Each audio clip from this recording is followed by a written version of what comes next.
Good evening, friends, followers, and channel members. Oh, wow, I've not set this stream up properly. Happy New Year, everybody. Hope you've had a great Christmas and festive season. And, well, it's now back to business. I promise I am not away getting a drink. In fact, I've already got one. So ignore what's written on screen. How do I get rid of that? One moment. There we go.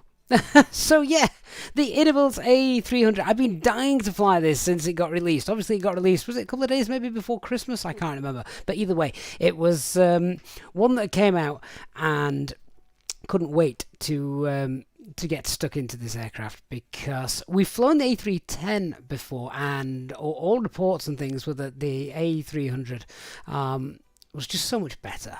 Now, Airbus have, I think I'm right in saying Airbus had the A300 in previous incarnations for X-Plane and things like that. Correct me if I'm wrong, chat, I'm sure you will. But I know this is one of their aircraft, isn't it, they've had for a while. So to have this in Microsoft Flight Simulator, we all know how good the simulator looks. So, yes, very, very excited to fly this live for the first time as well today on stream for you guys. So we've got a bit of lying on you, perhaps a little bit more than usual if you've been up to flying this aircraft more than I have, but definitely looking forward to getting stuck in. So welcome everybody, a massive happy new year as well to you, Nick. Thank you so much, celebrating 34 months of training captain channel level membership, our first ever channel member. And I also see, Nick, that you've just subbed tier 1 over on Twitch as well, and you're currently on a 12-month streak. That is amazing support. Thank you so much. Happy New Year to you, Nick. And the legend Dark Fury as well, also equaling that, another year, another milestone for the legend Dark Fury. Thank you so much, my friend, to both of you guys, and a big shout out and welcome to all our other EasyJet Sim Pilot channel memberships coming into the chat this afternoon. So as well as flying a new aircraft, we're also in we're in foreign land, so to speak. We're in the USA, and I just fancied doing this because one, this is a real world flight. I don't know if FedEx actually operate the A300 on this flight. I think they might even do a 767 on it, so it's still a beastie aircraft. But it's always nice to fly in America. Any excuse I can find to fly in America when doing a real world flight is always good fun. The scenery is different. Everything's just that little bit different compared to flying in Europe as well. We are also live on VATSIM as well. I wouldn't usually go live on VATSIM for the first time flying an aircraft, but it is an Airbus. And it's not too dissimilar from the A310, so I'm confident enough to get away with it. Of course, I say that now. If things go wrong, well, we'll very swiftly disconnect. So welcome everybody coming on board. Thank you so much for joining us. The operational flight plan, if you are watching on YouTube, is pinned into the chat, and a shout out and hello, happy new year to our Twitch viewerships as well. So, operational flight plan, let's have a look at that. Just go through a few things. I can't class this as a real ops flight because I don't know how to really fly this aircraft. But, you know, close enough. We are going to probably see a lot of similarities between the A320 and this A300. Just in terms of the checklist of things we do, the flows that I'm going to do are going to try and be as close to the A320 as possible. There'll be some differences, I'm sure, but you know how we're going to sort of work that out. Yeah, so here we go. Memphis to Dallas-Fort Worth. Memphis, a massive base for FedEx, of course. So great airport to fly from. The A300-600, the Rolls-Royce engines, and a payload of 32 tons. We're underloaded by 8 tons, so that's fine. Where is the alternate? I know that alternate airport. Oh, where is that? I want to say Washington. Is that Washington? That doesn't sound like that's not Washington, is it? This is where my ICAO codes of USA airports just completely fall blank. Is it Texas? No, I've no idea.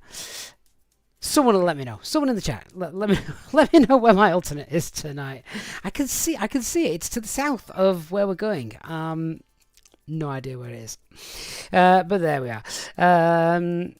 Headwind of 9, that's going to be fine. We're cruising quite low today as well, 28,000 feet, so we should get some quite nice views. Looking forward to that. 412 miles, flight time is about 1 hour and 4 minutes. Aviator, chill. We will switch to the aircraft soon enough, mate. What we got? Plug fuel is about 13 tons. So there we are. Havoc. It's Houston. It is Texas, isn't it? It's Houston, Texas.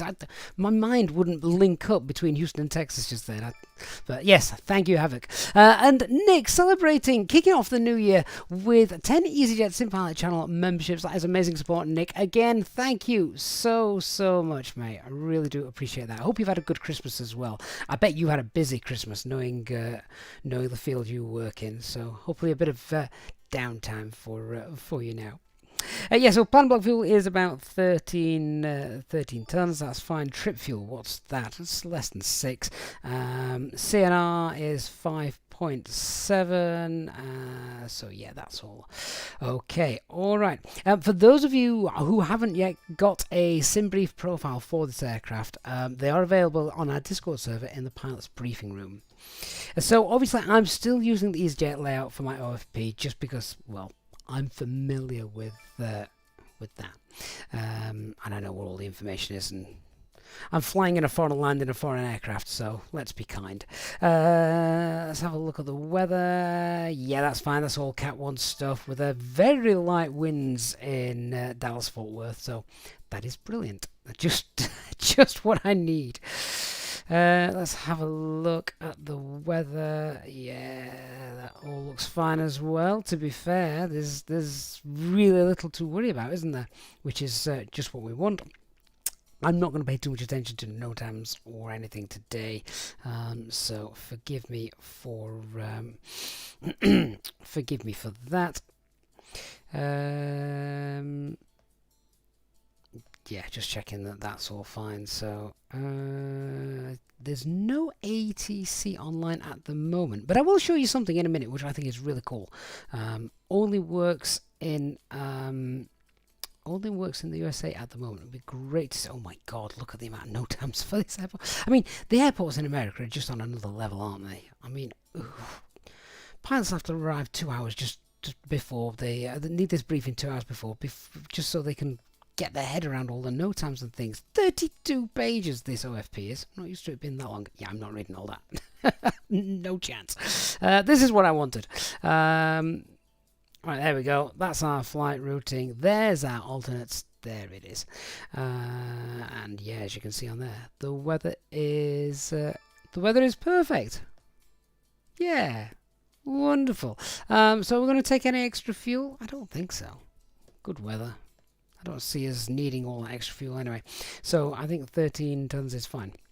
Now, I have got the aircraft set up in a cold and dark state, so we're going to sort of fire it up and everything together for the first time, which is, let me just turn my phone off. That should be sorted. Oh, hang on. Probably shouldn't ignore that. That's my wife. I'm not going to put this on screen, what she's just sent me.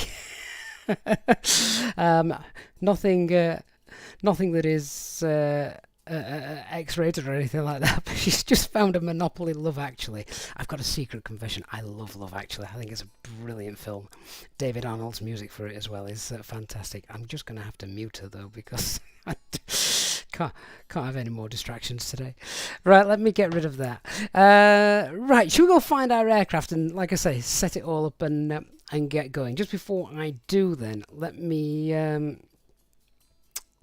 have a look. So, unfamiliar with this airport. We are parked at, I want to say stand 825 there. I don't know. We'll get outside and we'll have a quick look. And because there's no ATIS, what you do get in America, there's no ATC, what you do get in the USA is you actually can pick up live ATIS. You don't get that anywhere else in the world, I don't think. So live ATIS today told me that runway 27 is being used for departure, which is fine, because the other runways that are being used for departure are old and only runways, 36, center, 36 right, and I just didn't fancy that taxi. So we are planning today to depart from runway 27 just there. So that's going to be a sort of straightforward taxi out kind of thing.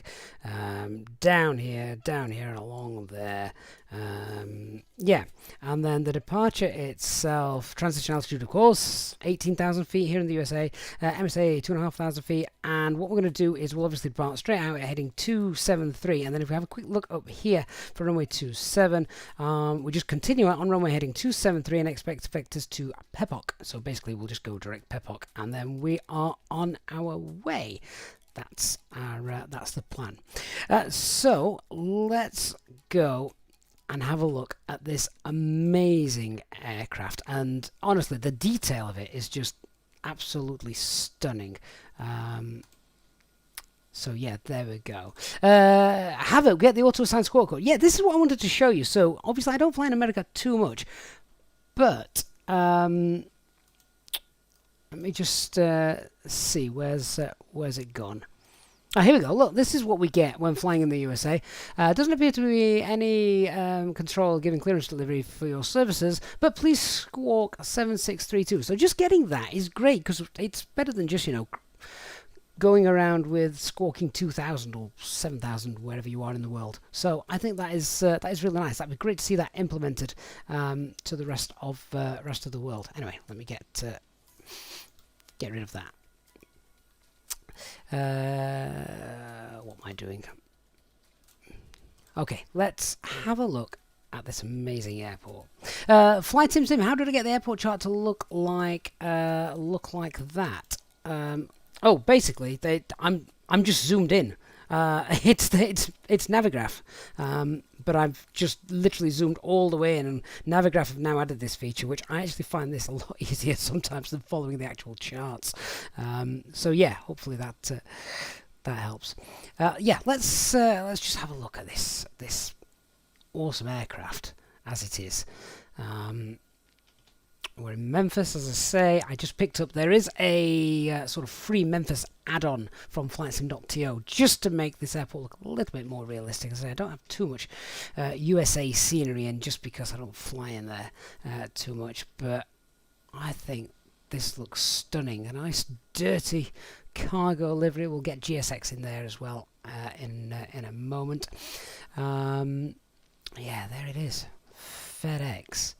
So I don't think I've ever done a FedEx flight before on stream, so that's going to be good for us today. And we've definitely never landed at these airports before, so good stuff. Any room, what sim brief operational flight plan do I use the EasyJet one, just because obviously we're usually flying EasyJet flights and I know EasyJet, etc. So that's what we're doing. But yeah, the detail that's gone into this aircraft is just look at the tyres. In fact, forget the tyres, look at the landing gear. Can we actually zoom in and read what's written on that? Can we actually see? Oh my word, yes we can. Oh, I mean, the detail. Absolutely brilliant stuff. And this landing gear, this nose wheel, I mean, that's almost taking on Phoenix, isn't it? I'm presuming we can't read what's on those stickers there. Can we? Can we read what's on those stickers there? Oh my god, yes we can. I don't know what half of it means. But wow. That is awesome. Dark Fury, 80 Zulu says departure in use 18 right, 18 centre, 18 left. Perfect. That's even better if we can use those. But yeah, do you not just think that looks stunning? Look at the reflection as well. The landing lights reflecting the clouds behind me at the minute. I think it's just an absolutely stunning looking aircraft, and what's more, she flies pretty good as well by all accounts. Right, shall we go in and take a look? Angus McTavish, hello Angus, celebrating 26 months of channel membership. Happy New Year to you, Angus. Thank you so much for being here. God says we should also look at the GPU connection. Should we? Go on then. I've got time. Oh wow, look at that. Look at the heat getting... Has that always been there? No, we've got heat distorting the air from the GPU. I have never seen that before. That is, again, another level of detail. This is what we're getting now. What we're going to get in Microsoft Flight Simulator 2024. Again, coming later this year, presumably. Yeah, that's... that is just awesome, isn't it? External power available, not available. Jack, if you buy the A300, do you get both passenger and freight? Yes, you do. Yep, you get both.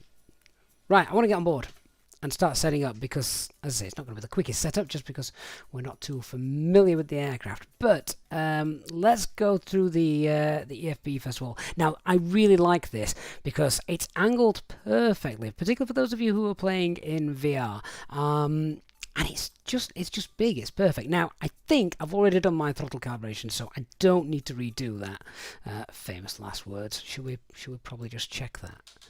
Yeah. So there we go.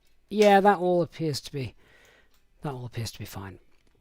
Let's have a look. So ground equipment at the moment. That's all fine. We've got the ground power unit, toggle luggage, right stairs, left stairs, etc. We can get some GSX sorted as well. I don't believe a GSX profile for this has been brought out just yet, or if it has, I've completely missed it.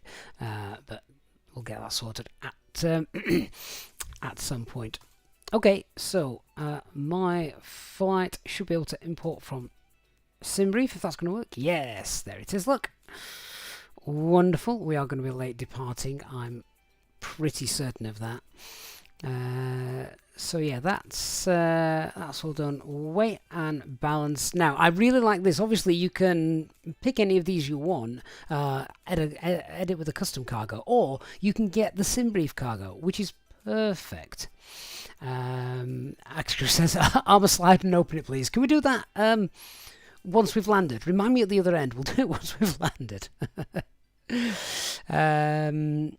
says, GSX doesn't update the aircraft, but it does load it visually pretty well. Yeah, and I would imagine, give it time, and that'll be integrated, wouldn't it? So if we go to custom cargo there you go. Update from SimBrief, and then all we do is we would just apply that load then to the aircraft. Now, if I just check what we've got here to make sure this is all correct, 5 passengers. That's probably crew, isn't it? And then we've got the payload there. That's fine. The fuel there. That's fine. I can increase that if I want to. I'm not going to. I'm going to leave it as plug fuel. It's been spread out equally, as we can see there, and we've got zero fuel weight, CFG, our final CFG, etc. Takeoff weight, 124 tons. Takeoff weight there. Well, maybe we need to apply that load there, and then we'll get that sorted. Block fuel 12. Yeah, that's fine. And so if we now apply that load to the aircraft, yes, there we go. And obviously, I believe we are now currently refueling as well, aren't we? Yeah, block fuel. Yeah, there we go. So we're currently fueling our aircraft up. So that's that done. Okay, well, whilst they load the aircraft up with fuel, let's turn this amazing new aircraft on and have a play. So, pretty Airbus like. We'll get the batteries on. So we've got 3 batteries here. So 1, 2, 3. And then we can let the external power run. So that's that. Now, obviously, in the A320, what you'd do is you'd wait for the the triple clicks before you do the APU fire tests, engine 1, engine 2, etc. fire test. So let's I don't know if this actually does that or not, to be honest. Fuel quantity is going up. Perfect.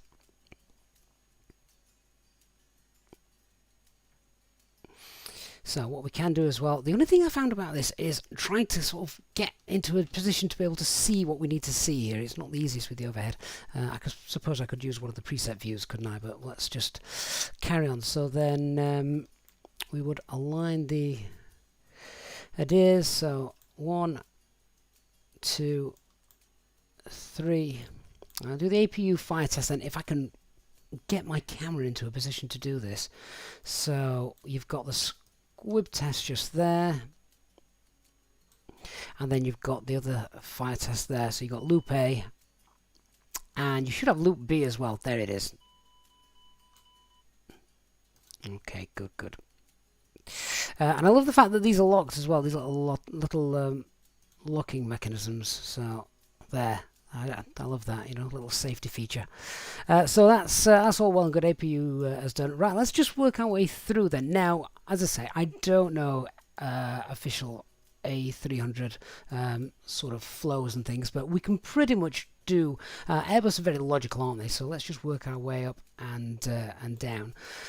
So, for example, seatbelt signs. Well, that makes no difference. We've got no passengers, have we? So even though we're refueling, we'll just pop those on. That as well. So hydraulics are all in the green zone, so that's fine. That's good, good, good. Ground control, we would want that on. That's for the flight recorder, of course. Let's get the nav lights on. There we go. Anti-ice, they can stay off for now. Pitch trims, all of these, none of these come on until, oh, typical. I thought is my mouse running out of battery? It might be. Pitch trim, yaw dampers, they don't come on yet until we've got ourselves sorted with the ideas aligned. Galley shed, get that on. External power, say that's connected. So that's all fine. Let's come back down here. Yeah, my mouse is definitely running out of batteries. Bear with me a second. I've got a wired mouse, but I've also got some spare AAA batteries sat next to me. So just bear with me a moment while I sort this out for you. Otherwise, I'm going to be faffing about. 1 second.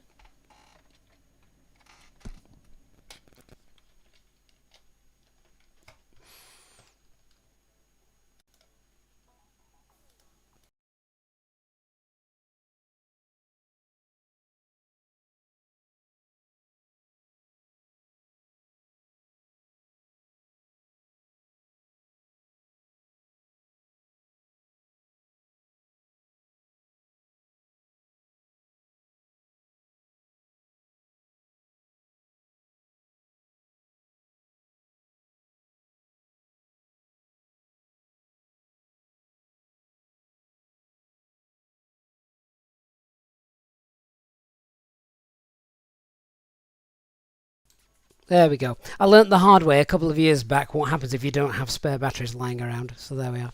Elliot Woodford, Happy New Year to you. Right, so again, let's just continue to work our way up. Oh, I don't need that. It's not that bright. Nice to see, though.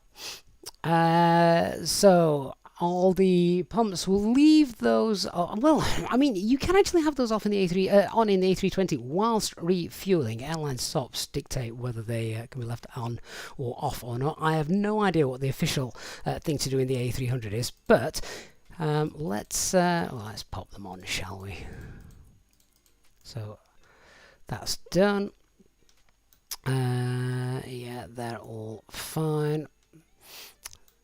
Okay, landing gear, CRV test.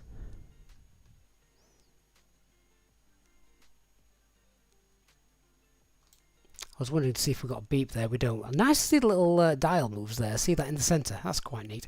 Jordan B, happy anniversary, a 9-month anniversary, celebrating 9 months of captain level channel membership. Happy New Year to you, Gav. Feels like it's been an age since I last managed to jump on the live stream. Jordan, the last live stream we did was our Lapland flight, which was just absolutely amazing.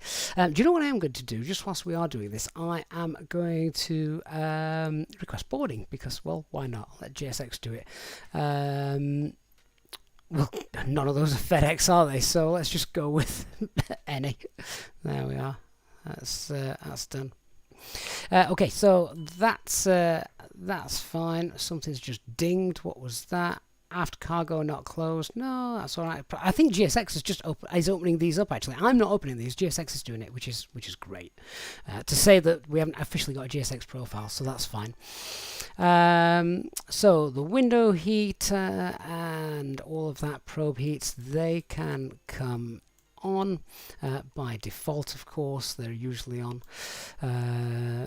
so that's fine. We should probably, what I didn't do, we would test engine 1, engine 2, but we'll skip that for now. Cockpit door can be just set to sort of normal. Then we've got down here, APU's not running just yet, so we'll get that on, and APU bleed, that'll come on in a little bit. We can do the light test, there we are. Complete with a wind shear call out.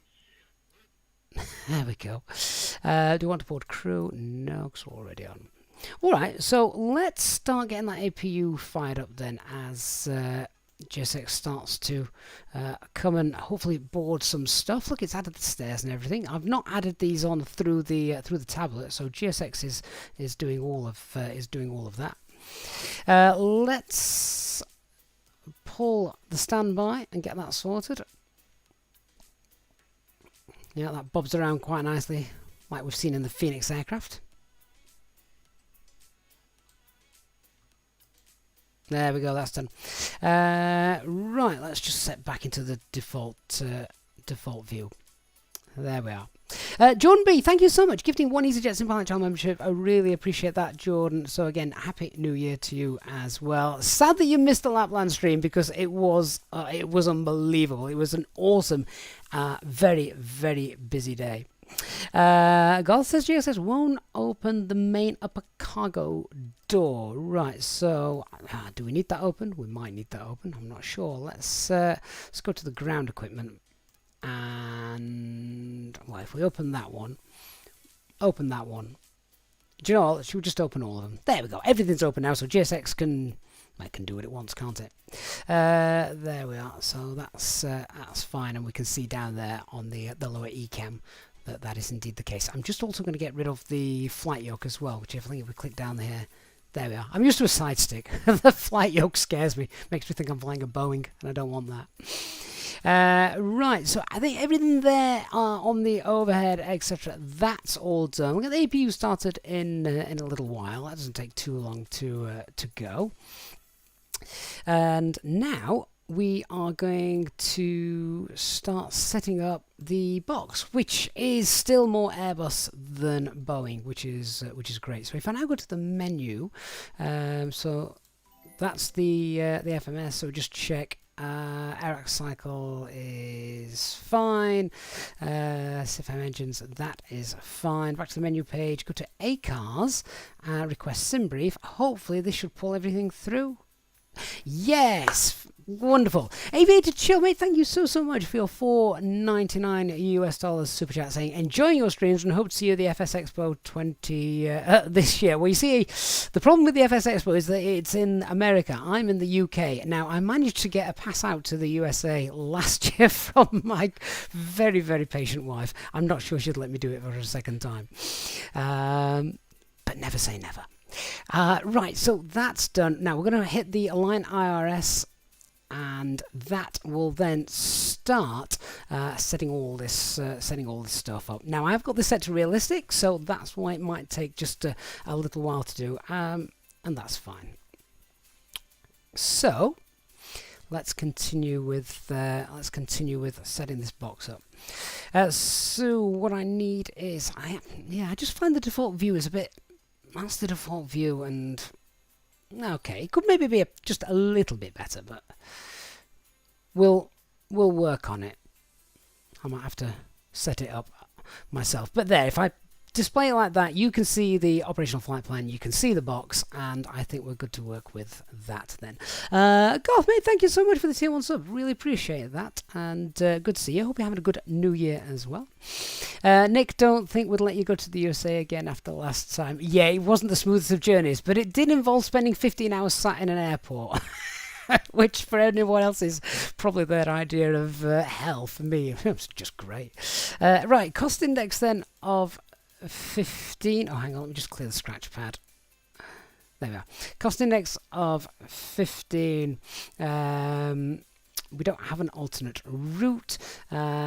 Flight ID is FDX 158 2. It's got the winds in front, it's got the temperature, it's got the tropo, so I mean that tropo is actually nowhere near correct according to the OFP, is it? So let's just update that. 30325. There we go. And the alternate's in there as well. Oh, format error. What didn't it like there? Ah, right, okay. So do we need minus? We're going to be minus 43. And the tropo is 30325. Try that. Nope, didn't like that either. Why doesn't it like that? Oh well, if it doesn't like it, I'm I'm going to leave it. Evening J-Hog, evening Organ Aviator. Hi Irish, good to see you as well. Carl B as well. Guys, hope you're having a great new year. Good to see you here. Irish says, just spent the past week in my area in northwest Leeds for a winter camp. Oh, God, I bet that was wet.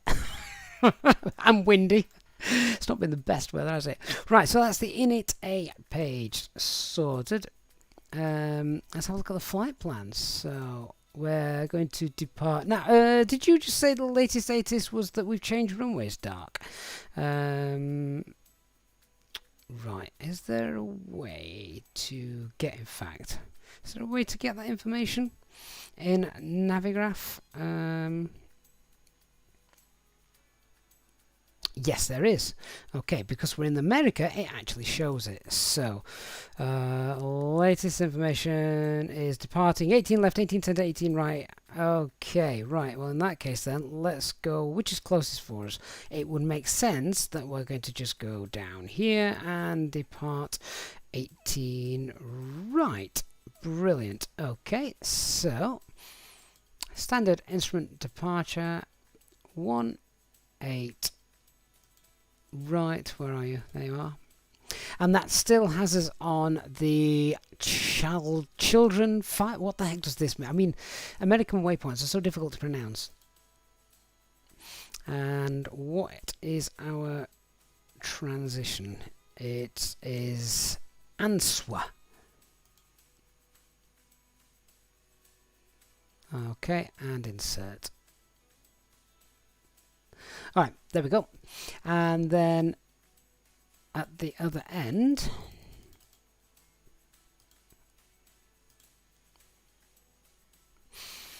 uh, 35 center.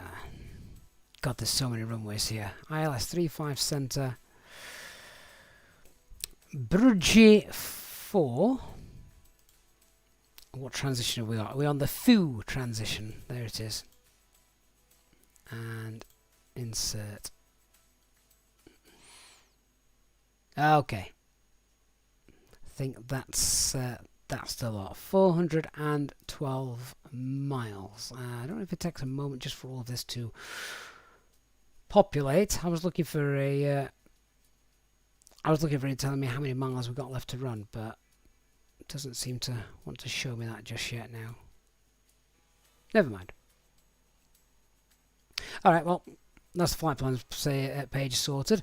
We would then usually use the RadNav page. That doesn't exist here. So there is the Memphis VOR, which we could tune to 117.5. Now, obviously, we're not going to be using the VOR, but if we needed it, then we could tune to, there we go, 117.5. That is the Memphis VOR, and there you can just see that spun round, so that's working fine. We'll pop that back to nav.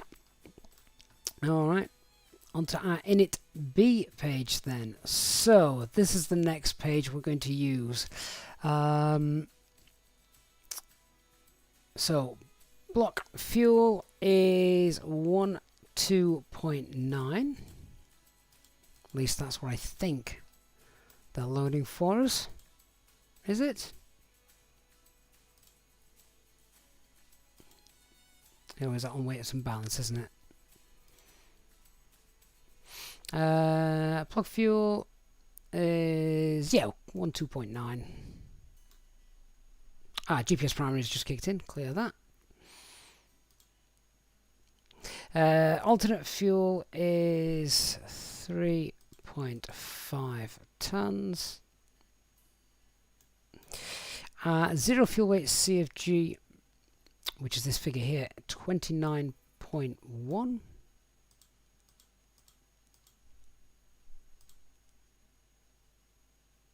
And takeoff gross weight is 134.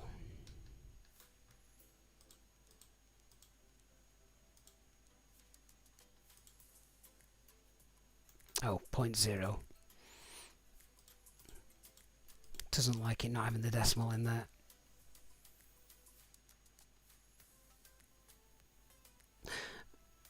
Oh, hang on. I meant to enter the zero fuel weight, not the takeoff weight. It'll calculate that itself. All right, zero fuel weight. 12156. 121.56. Actually, it'll be the 6, won't it? Ah, there we go. Then it calculates it all itself. There we are.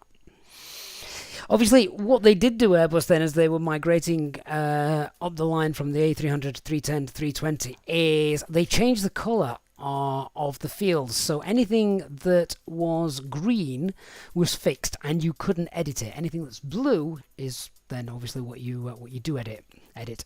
So there we go. 1341. All right. So now we've done that, it's time to do our takeoff performance calculations. Now this is really neat. I like this. There's no landing calculation yet though, which is a shame, but never mind. So we're now departing on. If I hit sync there.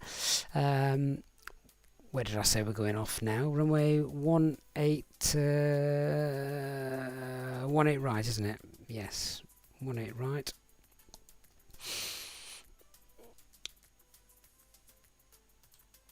There we are. 18 right.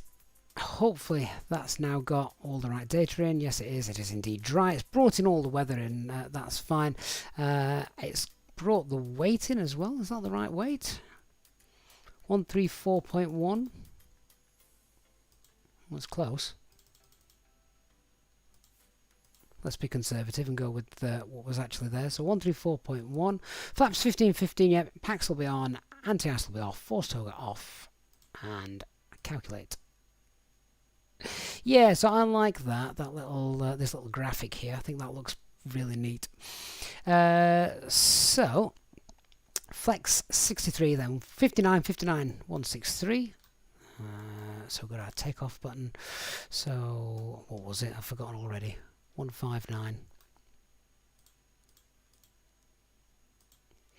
163, and then V2 we set up here.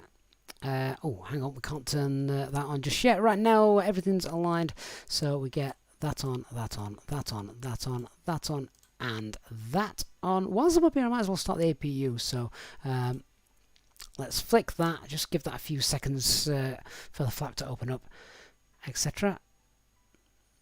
Is that related? What's with the flicker? Is it just the ancient displays? It might be. That's extra realistic. And start. There we go. So APU should be firing up. We can check that down here. APU. Is that working? Yep. There we go. N% spinning up. Exhaust gas temperature is warming up. That's fine. So now I can set V2, which is 163.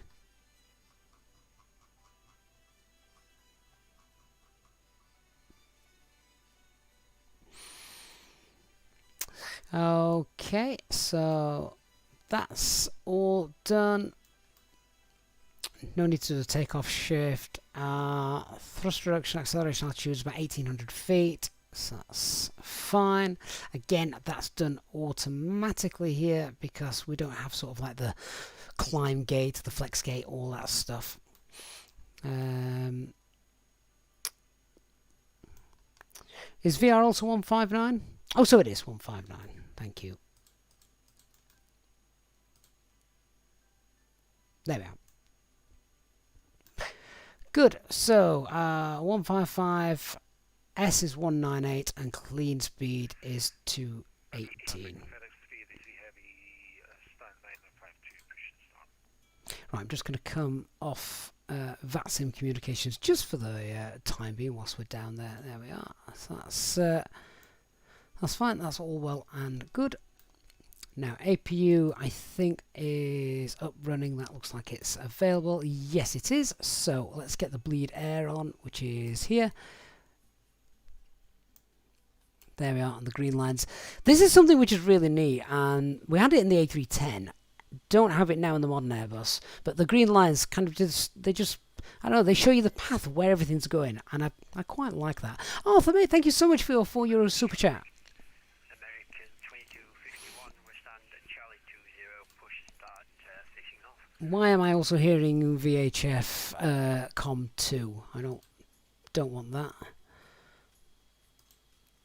Can we change that? I don't want to listen to VHF2.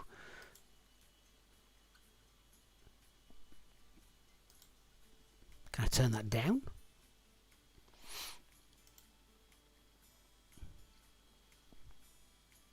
So at the moment I am receiving and transmitting on COM1. I don't want COM2. We'll turn that off. Don't want to hear your dulcet tones, Dark Fury.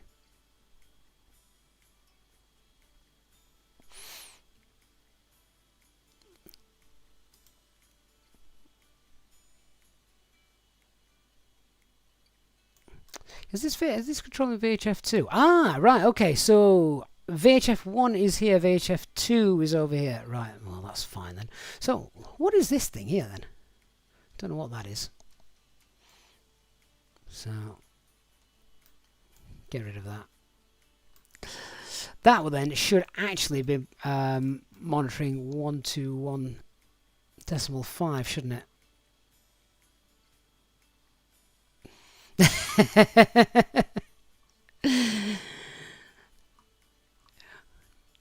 Love you really, Dark. There you go.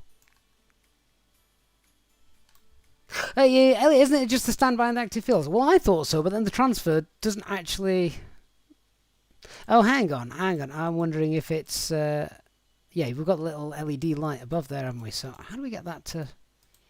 How do we get that to transfer back? It's a bit weird. Oh god, I broke it. Why won't it go back? Ah! That's no good. Can't be on VATSIM if we can't actually hear anything.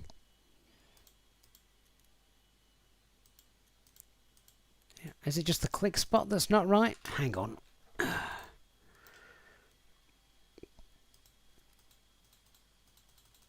Why can't I click this? Oh, well, looks like I'm now having to use this frequency instead.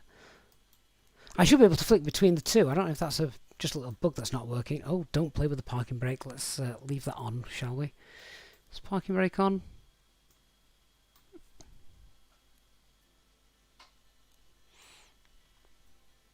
Yes, it is now. Do we have to drag it? No. See, I can flick that. Ah, that one flicks. Ah, right. I think that's a little bug. That makes sense now. Look, I can flick VHF2. But I can't flick between VHF1 and these frequencies. Alright, it doesn't matter. It just means that we're going to have to tune to our frequency on this one. That's fine. Alright.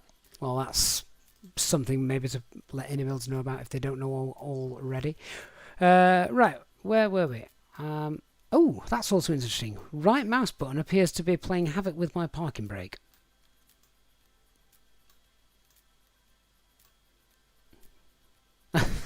Not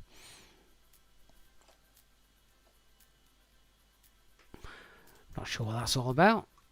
Middle mouse button is fine.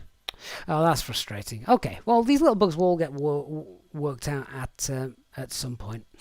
Right, so what else do we have to do in this this aircraft? So we also need to know what is the altitude of this airport. Elevation is, let's call that 300. Now this is where you set your landing elevation, but obviously if you have a fire or something you need to get back here quickly, well then you're not going to want to be faffing about with this, so we set it to the airport that we're departing out from now.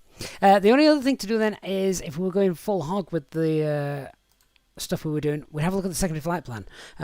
So we could copy the active flight plan, do our usual stuff in terms of you know, setting up stuff for an instant return. So I don't know, maybe at Cheeto would just perhaps enter a hold there, insert that. So now the secondary flight plan, if something sort of really goes wrong, we've got a hold programmed in and we'll sort ourselves out, that kind of thing. So so there. I actually have to press the extra pressure as the small button near the parking brake. I've not even actually seen that just yet. That's obviously just to. In fact, is that even modelled? So it's not modelled. No, not yet. The other thing that I was looking at as well here is CFG for takeoff is 31.3%. So we'll need that as well. Right, let's now go and have a look at our checklist, because obviously... So, fuel cockpit preparation, I believe that is all set up. Actually, I've not got the packs on yet. Oh yes, I have. Forget that. Yes, I have. So that's fine. Fuel quantity has been loaded. Where have we got that? It's down here, isn't it? Check that's correct. Fuel 13 tons. Yep, wonderful. APU is burning fuel as well, remember. Takeoff data has been set. Landing elevation has been set for this airport. Altimeter is... oh god, what's the altimeter? It's currently 3009, which we have to set on here, of course. There we go.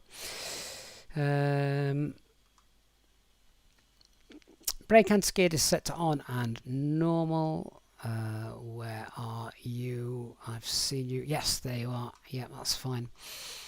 Windows and doors, they'll be closed shortly. GSX is going to prepare us for pushback. In fact, do we need to push back here? Can we just drive over everything? Oh god, that's loud.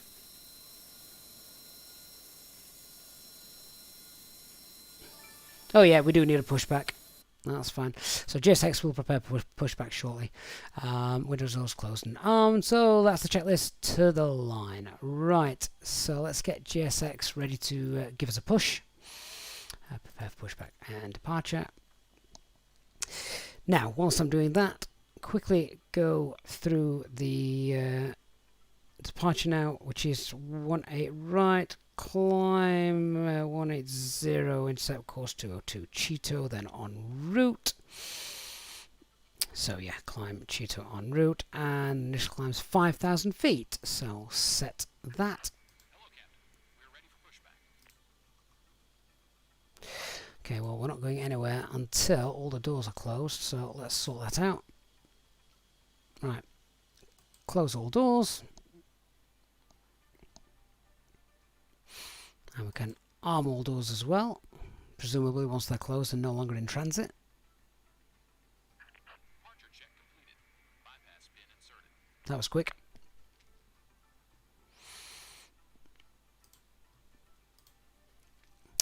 Right, let's start concentrating, because this will be the bit where I muck it up if not.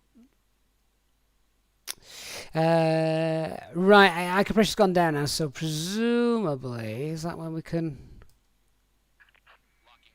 press and hold this? Yeah, we can see that pressurizing now. Look, there you are. There it is.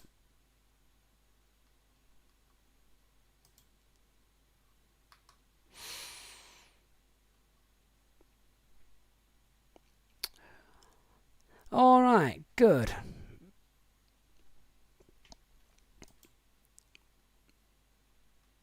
The aircraft's just been lifted as well, as you can see. That's quite neat. So we'll tell GSX where we want to go in a moment. Let's get back on Unicom. Memphis traffic, American 2251, we're going to taxi Honey Point Charlie 6 for 18 Center via Juliet and Charlie. I just need to work out where the hell we are. I've got no taxi stands or gate numbers, or that looks like he's off-roading over there, whoever that is. Okay, quick look. Where do we reckon we are then, guys? What's stand number? I'm going to say stand 825, looking at that. Close enough.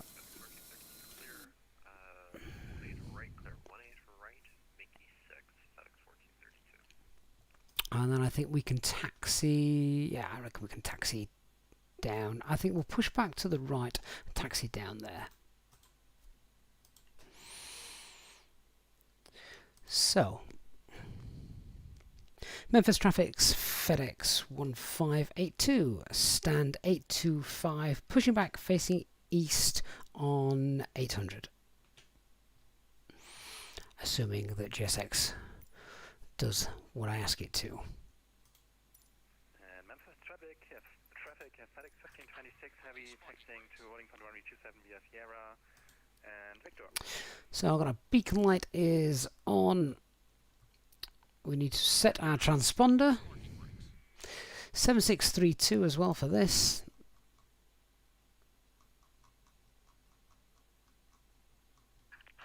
Release parking brakes.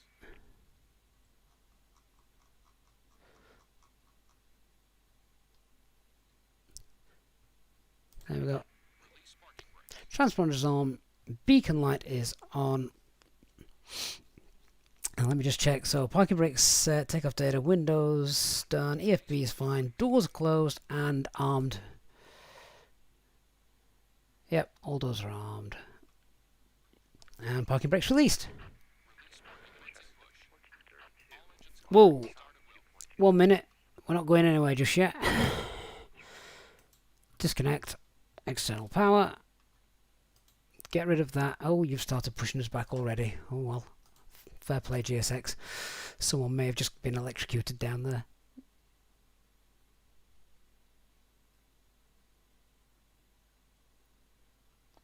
Havoc pro tip, no need to make radio calls in the US until ready for taxi. Ramp is uncontrolled unless pushing directly onto an active taxiway. I've heard about that. I have no idea how aircraft don't end up crashing into each other. It's obviously something that works over there. But yeah, just having an uncontrolled ramp, it seems so foreign to me. Now, I had seen something as well. I'm not quite sure what this is all about. But let's make sure we've got flight directors, haven't we? Yes, flight directors there on. Setting the decision height to -5. I don't know if that is a real thing or something we just need to do in the sim. Parking brakes. Set. Right, let's start those engines, shall we? So we need to select start A and start one valve is open. Wait for LN2 gets to 20%, and then we add the fuel.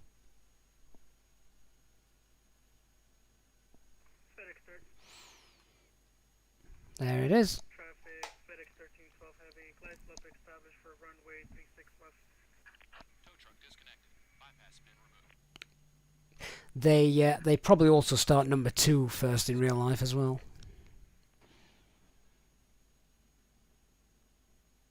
Hey, Chris Hogg, Happy New Year to you. Have I not got the chart? I got rid of the charts. Sorry, guys. Get rid of that. You do have to remind me sometimes because I do forget that that's on there. Oh, I tell you what we didn't do. Oh, I like that. All the screen's just flickering as it switches over from APU to the main generator. So tell you what we didn't do. If I go to the performance, we've got a flex takeoff, haven't we? 63. So we want to tell it we're doing a flex and change that to 63. Memphis traffic, There we are. 12, 5 nautical miles from airport, landing runway 36 left, last Okay, so I think engine one's happy. 12, active runways are all 18. They are indeed. Let's start number 2.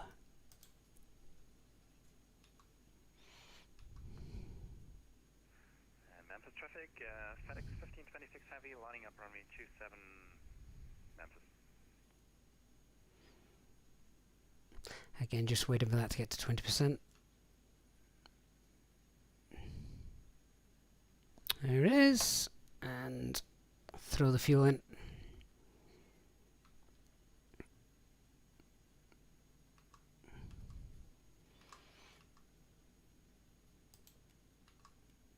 Memphis traffic, American 2251 lined up, 18 center.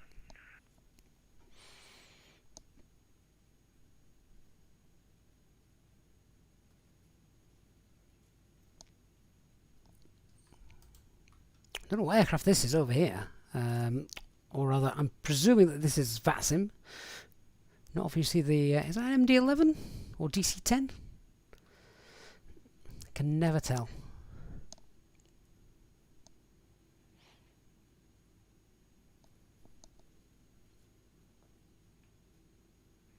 Memphis traffic, FedEx 1526 Heavy, departing runway 27, and then heading south. Memphis traffic. So, quick look outside. So yeah, we can take a right, and then there's our taxiway, basically straight down there, and that's our departure runway.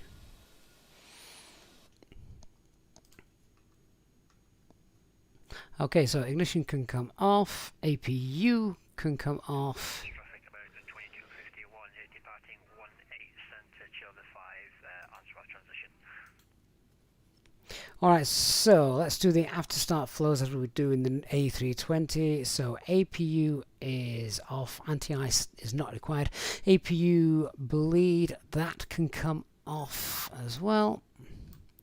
And then we want to arm our spoilers, zero the rudder, set our flaps 15-15, which is there, and then set the trim, which is 31.3. Actually, it displays it differently on here, doesn't it? Weight and balance. Sorry, performance down 0.1. So that's up, down 0.1. So that's about there. So that's just the slats. Let's get the flaps out as well. So we get 15-15. There we are. That's coming down. Wait for that to be done. Then there's a TL config button. Is that down here? Yep, so we'll do that in a second once those flaps have deployed. They do take a while to deploy in this, don't they? I'll just have a look. There they are. That looks awesome though, doesn't it? That looks really neat.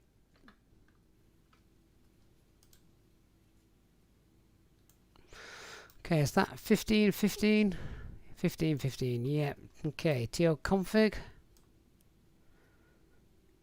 TO test is normal. I'll take that.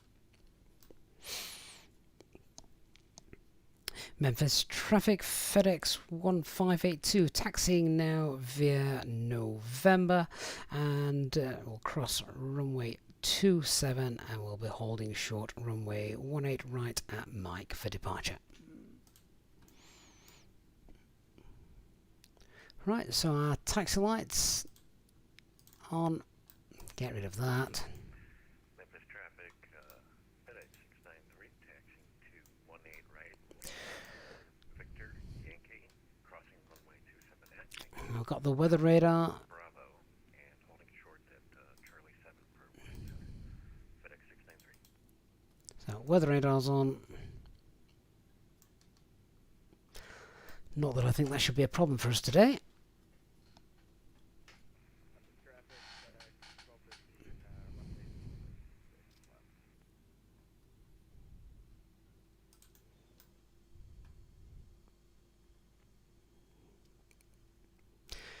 That's not bad going. It's only been an hour. We've spent much longer on the ground.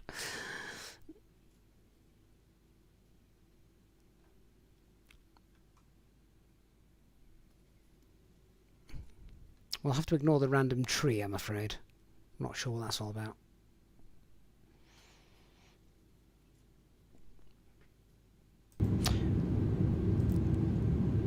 Oh, Alpha, you were right. The sim was muted. Not quite sure what happened there. Wasn't at the start of the stream.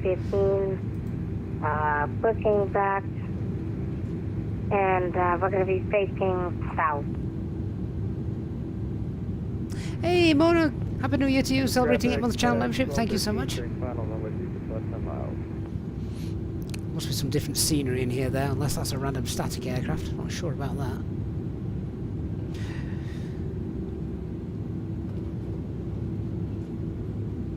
Okay then, so for departure we will be flying, heading 180.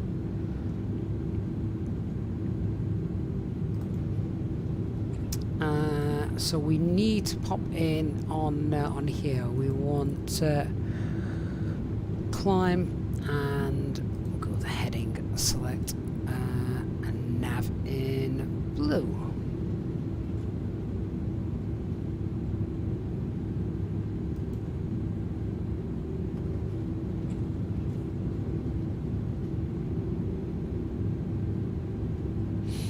Now is that aircraft on the runway? No, he's not. That runway path looks clear. So, clear to cross. On frequency radio check, please. 555. Get our strobe lights. Thank you. Just as we do that, crossing runway 09 at the far end. Yeah, we're fine. So the usual after start checklist, anti-ice is off. Heat status is checked. The pitch trim has been set 31.3. Rip trim is neutral. Let's do a flight control check. Are they down here? Yeah, full left. And then full right. Traffic, FedEx, 1213, 5 mile final, runway 36 left. Not sure if we can get depleted here full down.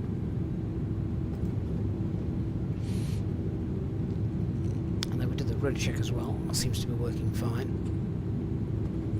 So flight controls have been checked. Flap settings 1515. FMAs, we've got VS heading. Should it be VS or should it just be in Alt? Yeah, Alt profile climb. We've got heading set and nav in blue standby. FD is on. Flex 63. Radar predicted wind shear is on. Well, I don't know if the predicted wind shear is, but the radar is. ECAM memo, we've got no problems with the TO config, and the EFB is stowed. So, just find our runway. Looks a little bit uphill this. Let's just add a little bit of thrust to it. Hello, J-Hog. It is a lifetime for you, my friend.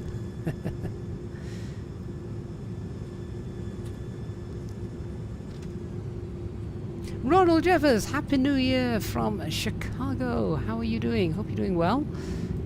Oh my god.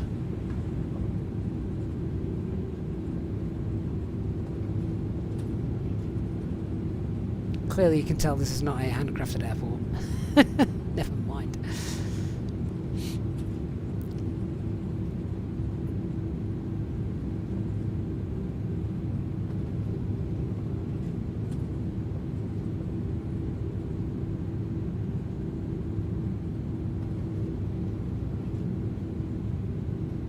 I think someone is literally just touching down on the opposing runway. Gotta love VATSIM. Okay, we're gonna hold short here now at I have no idea what this holding point is.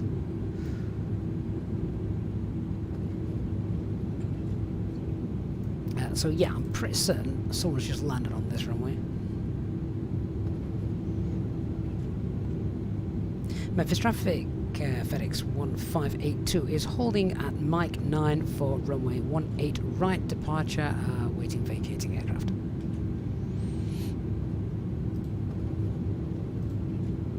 Okay, there he goes. Traffic, FedEx, 1213, clear 36 left. Alright, so let's line up. Strobe lights are on. Let's get all our lights on as well. So that's the takeoff lights. Don't need the wing lights. Runway we turn off lights, get those on. Nav logo lights, they are already on. Then we need to set TARA, pressurization is fine, leave the packs on. Let's line up. Memphis traffic FedEx 1582 is line up runway 18 right, full length departure. Craig, what did I mean when I said during the checklist to the line? Oh, literally, it is you do the first half of the checklist, then stop. Where's it gone? Yeah, so there's a thicker line there. Look, so first off the checklist to the line, and then below the line.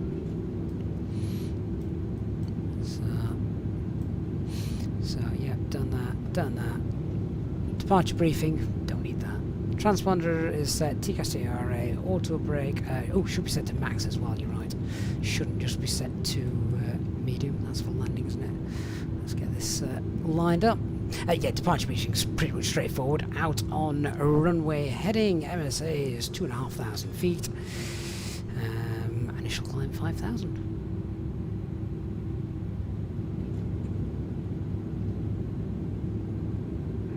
Memphis traffic, FedEx 693, holding short at 18 center. We will be departing on Childer 5, transition on SWA. Right then, Memphis. let's go. So, increase thrust to 50%. I'm just holding it on the toe brakes for the moment. That's 50%, all looks good, and then press the button here. Auto thrust is armed, and away we go. Now, I don't know if in the A300 you meant to push the, I was going to say side stick then, but the yoke forward. I'm not doing currently, so a little bit of input from the rudder as we accelerate away. It's 100 knots. Memphis traffic, FedEx 693, lining up, 18 center. Memphis. End of that runway seems to be coming pretty quickly. V1, rotate.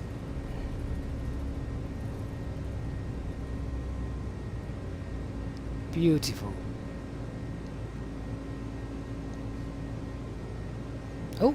Memphis traffic, FedEx 615 passing over to runway 18. Oh, what's happened to my view?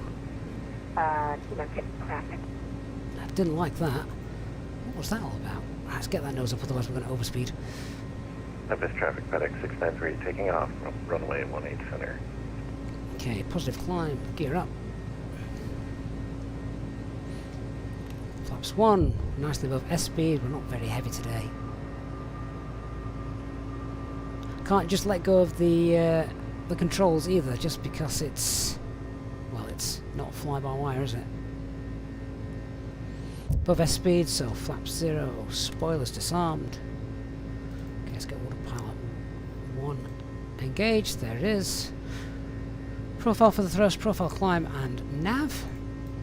Following the line.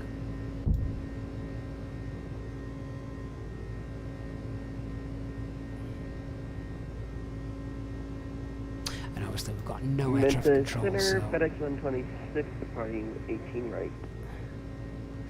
might as well continue our climb all the way up to flight level 280, which I believe was our planned cruise altitude. I'm just going to have to double check that. Yes, it was, so that's fine. I'm not sure what happened with the view there. 1615 crossing runway 9. We didn't start the timer. Have done now though.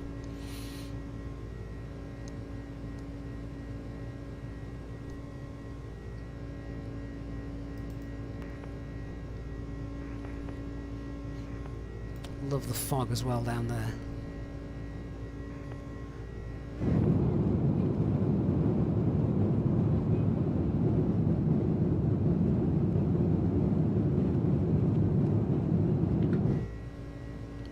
Yes, Dark. See you in Dallas, hopefully. DJ, am I flying with the yoke or side stick? I'm still flying with the side stick, to be honest. Right, so as we're climbing to a flight level, let's set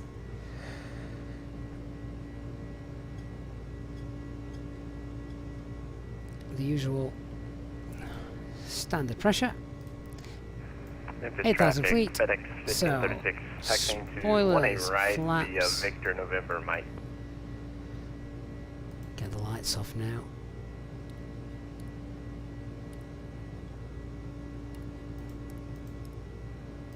There we go. Leave the seatbelt signs on, there's no passengers to worry about. Memphis traffic, FedEx 1213, traffic 927 on here. So that is 10,000 feet. Excellent. We see the speed now jumps, which is what we want, passing 10,000 feet. That is an icing range. That's a nice little reminder. You don't get that on the A320. We are about to head through the clouds. So, that's the anti-ice system on this thing. So the probe heats, window heat. Memphis traffic, FedEx 1615, landing off runway 18. Memphis traffic. Where's the anti-ice on here? Is it on? Memphis Oh, it's there. traffic, FedEx 1536, crossing runway 9 at November. There we go.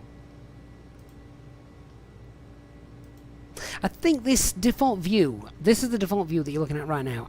It gives you everything you need on the display, but I'll be honest, I think it would just be a tad better, just a fraction higher like that. What do you think?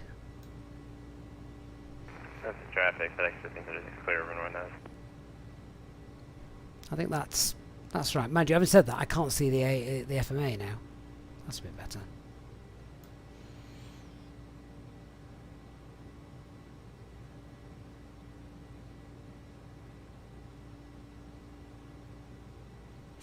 Jim, can I do you a favour? Looking at a bug, monitor pressurization and move start rotary to start A or B. See what happens.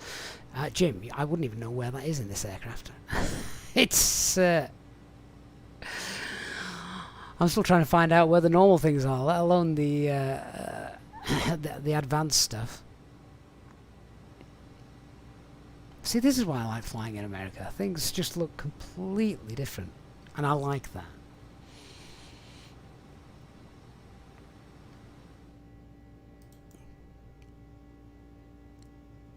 Does seem very quiet, doesn't it?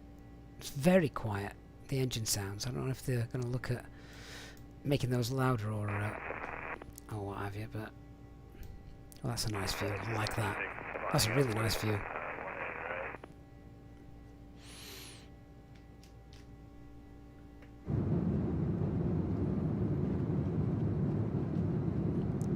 Why do you just louder back there when you head back? Traffic, FedEx 1615, departing right via second arrival. Climbing through 3,000.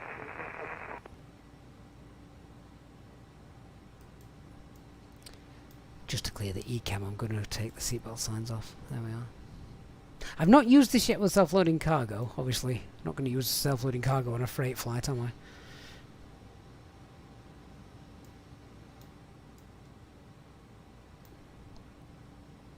Angus, sorry to ask a non-related question. Is there such a thing, Angus? You can ask me what my favourite type of fish is if you want.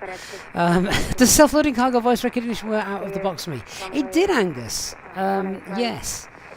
But I can't recall if I'd already had to train Windows for my voice for something else. I think I might have had to do it when I was doing FS2 Crew a while back. Something like that.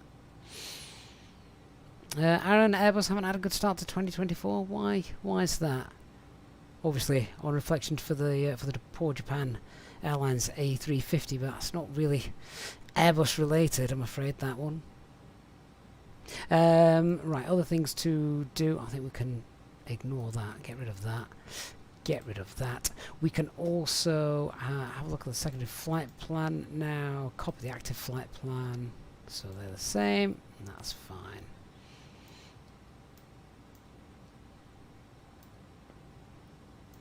Right, we're out of the cloud, so let's get the anti-ice off. So how many of you watching in the chat have not flown this aircraft before? Really need to change the landing lever to the middle position. Ah, we do, because I fell foul of this when I was making around a little bit earlier. So if I now put on my... So I still got my Thrustmaster TCA captain's pack for the Airbus A320 here, and that's what I'm using to control it. If I put the landing gear down on that, there you go, it moves it to the middle position. What it doesn't do is lower the landing gear.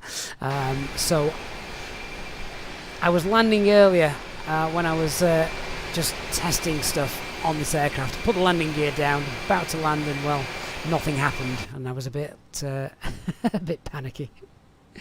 There you go. Baptiste, you haven't. Cleaver's still considering it. Angus not flown.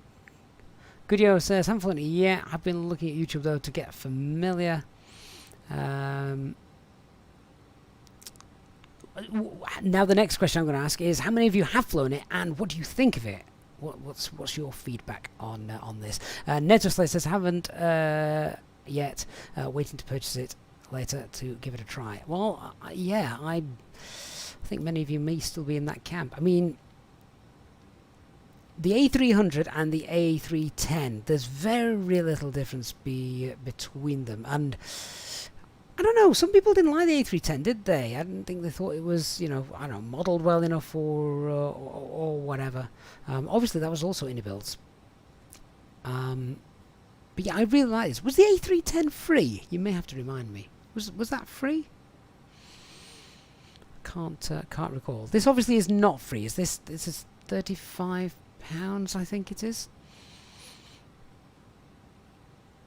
NATO, I have no idea what driver I'm using, and I have not tried the new tweak for frame generation. I've had no need for it, to be honest with you. Lewis, the A310 was free. Yeah, fair enough. So certainly for a free aircraft, I mean, it's not going to get much better than that, is it? Legend Dark Few says you're enjoying the Dreamliner and the 777 at the moment. 777? 777? Who's done that for Microsoft Flight Simulator?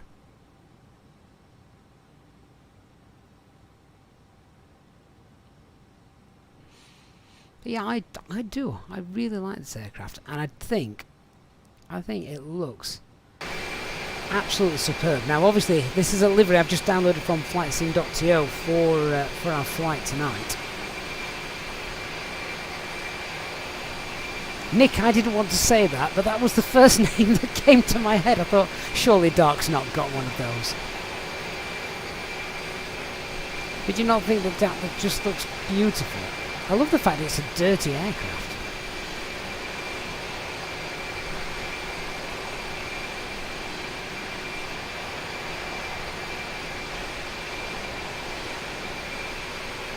Yeah, PMDG obviously working on the 777. No, that's not out yet. Not yet.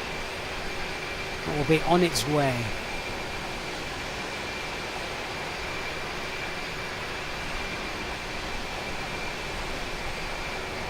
Oh, the double strobe flash as well.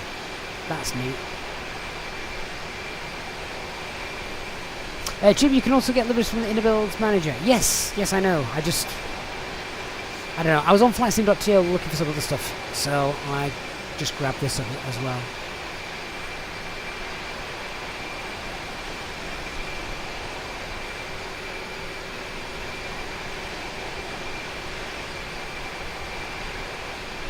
But what an awesome aircraft this is. And it's... Oh, I might not be right in saying this again. Put me right if I'm wrong here, but is this the first really decent cargo airliner for Microsoft Flight Simulator? Would I be right in saying that? Again, I will bow to your guys' better knowledge. If you haven't done so already, guys, please do me a huge favour. Hit that like button for me. Would really appreciate your support on our first stream of 2024. It does make a big difference, so thank you if you've already done that.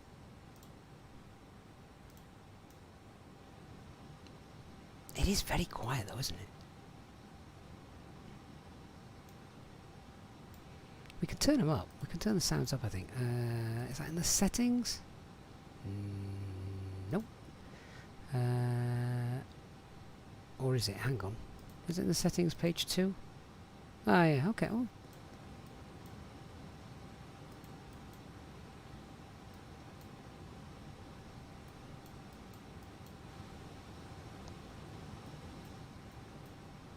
That's as loud as I can make the engines.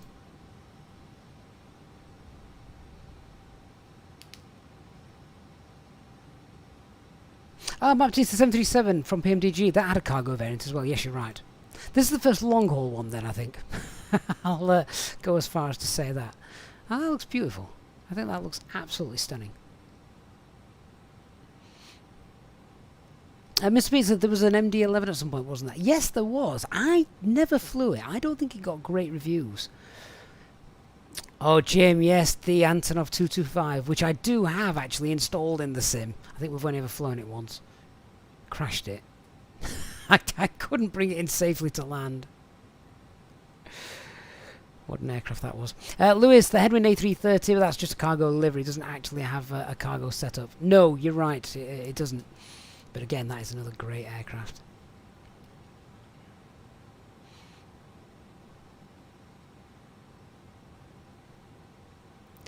But yeah, Jim, we did a flight to Doncaster Sheffield Airport, and I think I ended up almost falling out of the sky with it. I had to cheat after we'd flown it for 3 hours to get there. I wasn't going to crash, so I think I did cheat. I hit slew mode and got us up to a sensible altitude, and brought her in again. Never mind. Oh, were you watching? Oh boy, I didn't need to admit that then, did I? Fly Hungry, good afternoon. Hope you're doing well. Well, as we're in ATC-less skies, let's sit back and relax now. And we're at our cruising altitude as well, 28,000 feet. Now, TCAS. Let's just have a look here.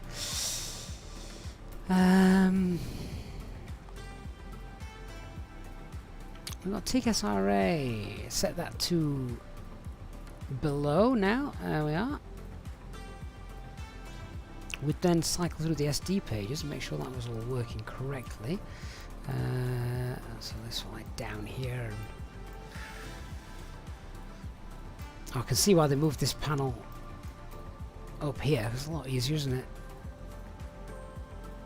Interesting that the green system doesn't appear to be... Well, actually, it's a little bit low. I don't know how the hydraulics work in this compared to the A320. Obviously, the A320, when the gears retracted, the green system looks pretty low.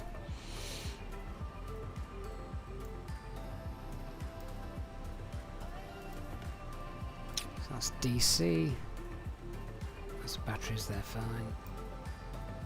Bleed air. Yeah, fine.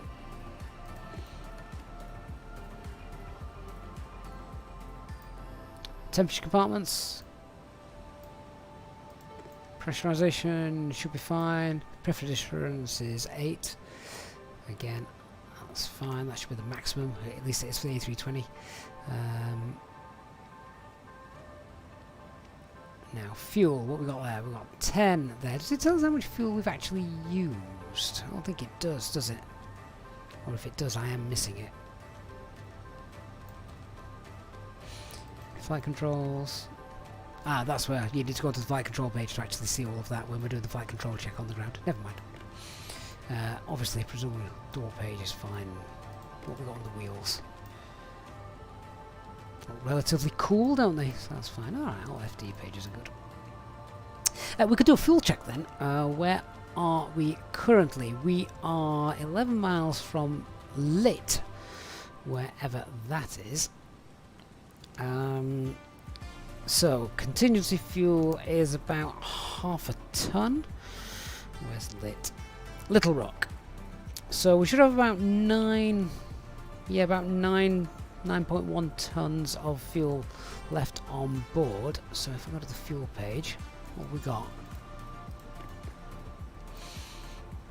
Oh, we've got 10 tons of fuel. That's perfect.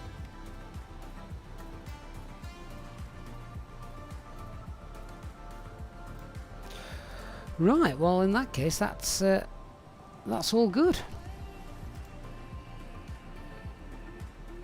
These are the kinds of views I like flying over America. The scattered cities amongst all the greenery.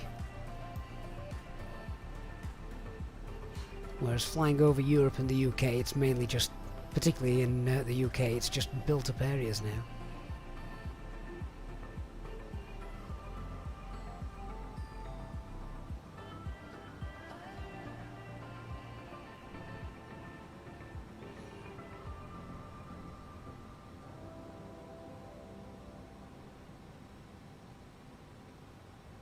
Looks like we've got a little bit of cloud cover ahead of us.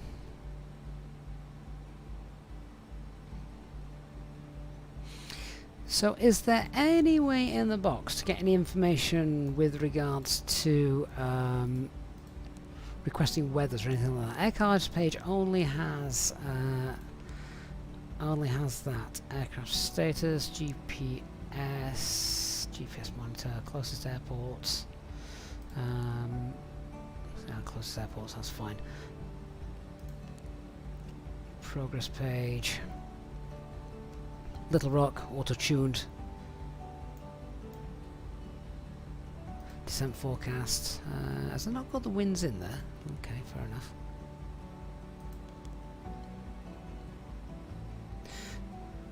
At Dallas, estimated fuel on board will be 5 tons. I'm going to have a look at the tablet in a moment, Nick, just to see. If not, we'll have to cheat. So, we've obviously got Navigraph, which I've not set up because, well, I can just use the tablet, the real tablet, can't I? Aircraft maintenance, don't think it'll be in there. My flight. Close that. Okay, so I can get the latest METAR from our departure airport, our arrival airport. It doesn't look like I can get any en route airports. Which obviously I can get. I've got the alternates here as well, look. Create a list of en route air alternates. I don't need that many, just a couple. It's not a long flight.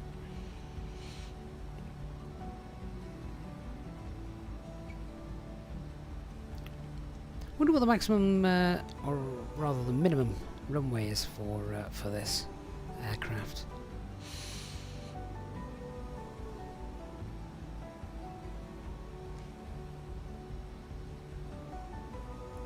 So weather in, well, that's the alternate. I don't want the alternate. I want Dallas. Right, weather in Dallas then at the moment. Few clouds, 4,500 feet, 13 degrees. Altimeter 3010. That's fine. What are we coming on? We're coming in on 35 center. Looking at that. Is that correct? What's the latest information on the ATIS for Dallas? We can get that now on Navigraph. So we've got a weather, ATIS information. 26 minutes ago. Departure, arrival. Yeah, that's fine. Arrival 35. Center is still available to us.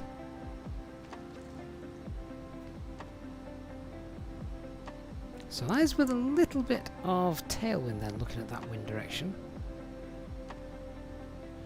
See it just down here. 6 knot tailwind.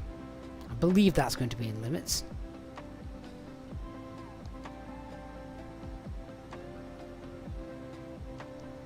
Now, one of the things you can't do in this aircraft, I think, is when you go to the arrivals page, that's the approach page. So we'll land with flaps 30-40, that's normal. Now the wind correction, I believe that's for headwind. Now you don't put in the full, I'm pretty certain you don't put in the full winds that we've got there. So for example, you wouldn't put in, in fact, what is the wind at Dallas? Did it have it?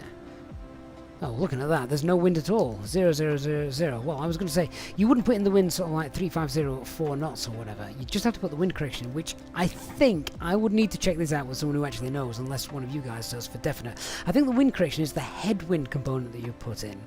Because obviously ground speed mini is not a thing in this aircraft.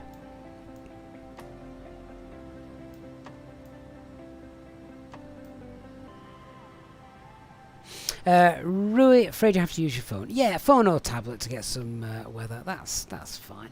That's fine. I think the weather all around us looks pretty good, doesn't it? To be fair, the winds are very, very light, and yeah, looks great. Quick look outside. That's loud.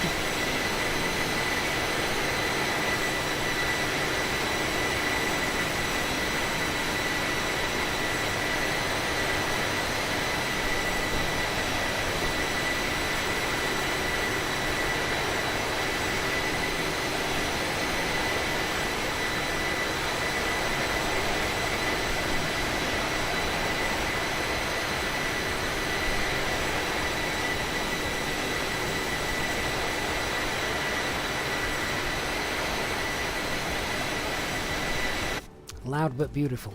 Nick, been meaning to ask, what's the new software you use for flight planning? Oh no, Nick, I still use SimBrief. Always use SimBrief and Navigraph.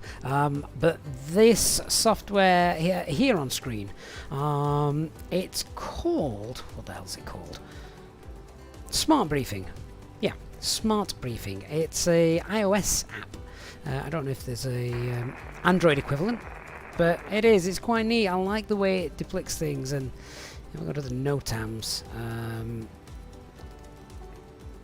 So it tells you as well, depending on what time you're... the NOTAMs is really good. Depending on what time you're flying, it tells you that that ends 1 hour before the relevant time, etc. And we just flick onto the others. Taxiway alpha effective at relevant time. Is it the 4th today? No, I mean that's tomorrow. So yeah, these are all sort of time relevant kind of things, which is just really nice. I like it. And then there's just a random runway layout thing here, but it gives you lots of useful information. Dark, is it on Android as well? Oh, well, there you go. Yeah, I needed something because the Phoenix, you couldn't use the box anymore, could you, to get en route weathers? So that's why I'm using this now for other stuff. So obviously, yeah, we got what we needed here. So just have a bit of a play around with it, and it's quite neat. And you can adjust it and customize it.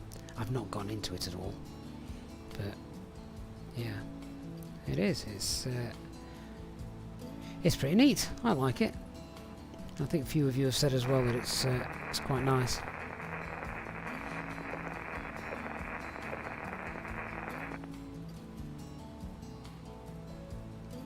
So, anyway.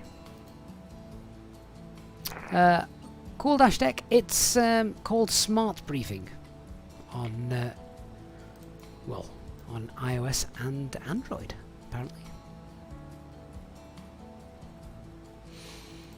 Right, when's our top of descent? Let's have a look at that. We'll start setting up for the landing and things. Got top of descent in here somewhere?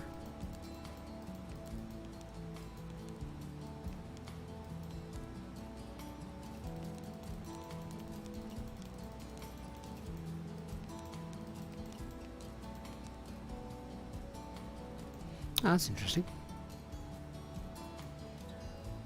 Why is there no top of descent shown? Let's just have a look at the plan and flick through that. Surely we can't have passed it already.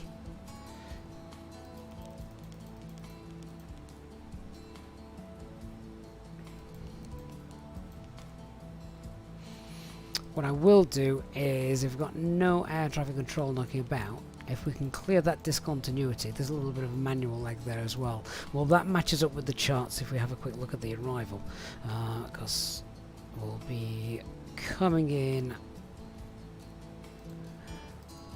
like this, coming in through from Axie, I think. Is that the one at the top? Do we come in from Axie? I honestly can't remember. 1 second. Let's have a look at the flight route. Oh no, we're coming through Few, which is there. So if we just find Few after Meow. Few, Meow, Proud, Luther, Army, Sever. Then Broj, Covey, Pithy, Rocks.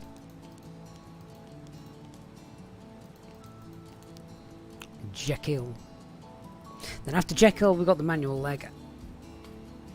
And then the ILS approach, which begins at days, just there, look. Days, jobs, and arrivals. So, and then after we've landed, this has the go-around tracking as well, doesn't it? Look, there's Bossy there, and I believe the hold. There it is. Organ, how do you cast the iPad to PC? There's several apps on the Windows App Store on your PC that you can download that will do that. So if we now, can we just, if we can, well, I'll leave the, tell you what, secondary flight plan, copy the active flight plan, and then if we clear the discontinuity, not that one, sorry, clear the manual leg, and the discontinuity, that should then marry that up a little bit.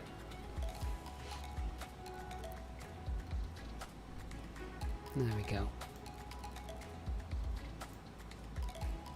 Yeah, so what we normally do is we'd leave this as a manual leg, make a right-hand base turn, and then come in towards days, which, to be honest, is probably the better option. So I'm going to put the secondary flight plan in there and just put that back in. So, secondary flight plan. How do we activate that?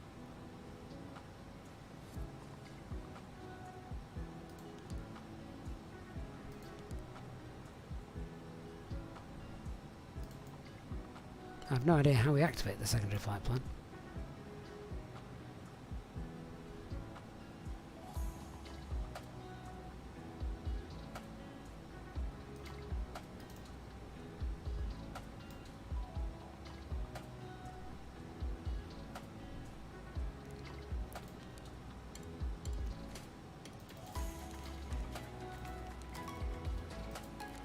I have no idea how to activate that.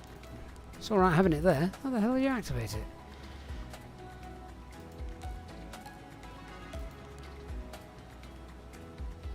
I have no idea.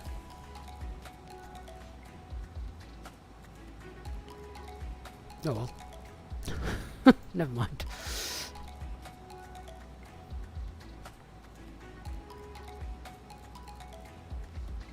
Anyway, let's get some information in ready for the sort of arrival brief. So, let's have a look at the chart. When we get to our top of descent, wherever that may be, then obviously we can follow these constraints. We could perhaps wind it down to 12,000 feet then, and leave it in managed profile to get down to 12,000 feet by Pithy. After that we'll descend and descend and descend at our own discretion. Less ATC come on.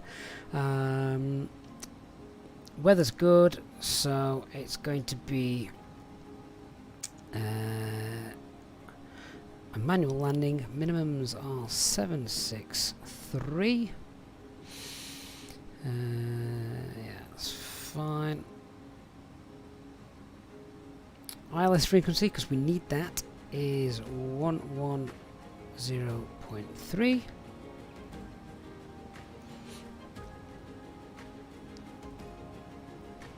There's an VOR navigate on the airfield 113.1. Again, I'm writing out, instead of writing down TTT, the identifier, I'm writing down the frequency in case I need it, because you can't enter the the identifiers into this. The platform altitude jobs is 2,100 feet. The go-around altitude is 3,000 feet, and the airfield elevation is 563.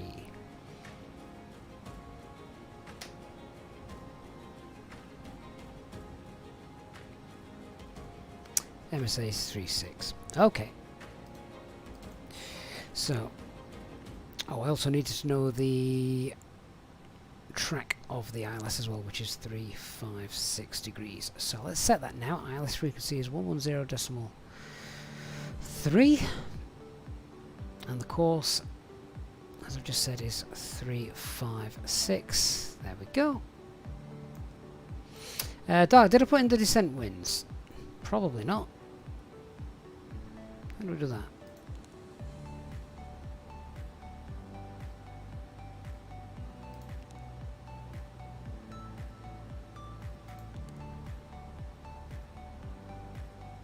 Descent forecast. Nope. Does it do that automatically or not?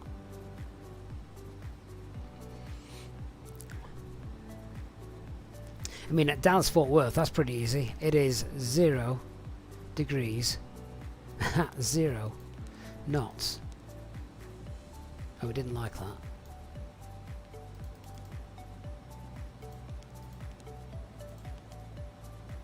Nope, didn't like that either.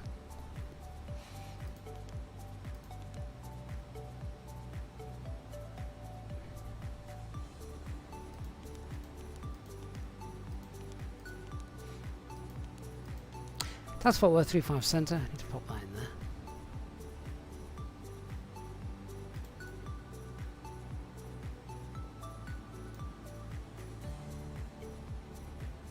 $191 miles difference to destination. Well, that's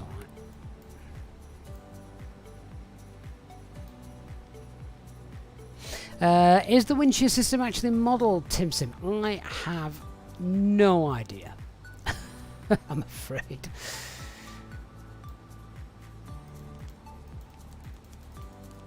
Yeah, I've got no top of descent or anything shown there.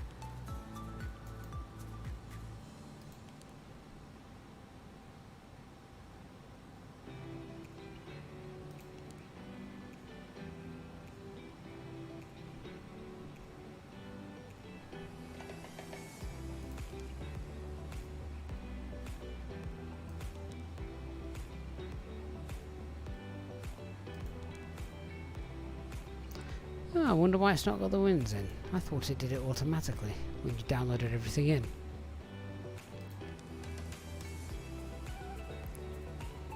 So the only thing we need to do on the to approach page is wind correction is 0 because there's no winds in Dallas, which is nice. Minimum descent altitude is 763.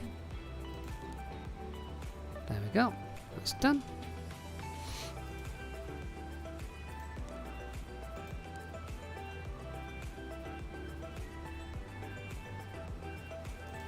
Hugo says ATC is now online. Oh, are they? Well, that'd be good. Right, let me just check what the arrival latest is giving us then. Expect ILS 36 left, 35 centre. Oh, 35 centre would be good. 35 right. Oh, and as if by magic. 135175.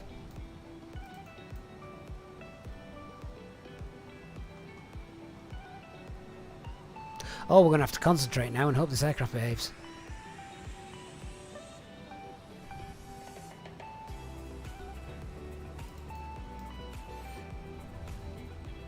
One 135.175. I think that's the right frequency.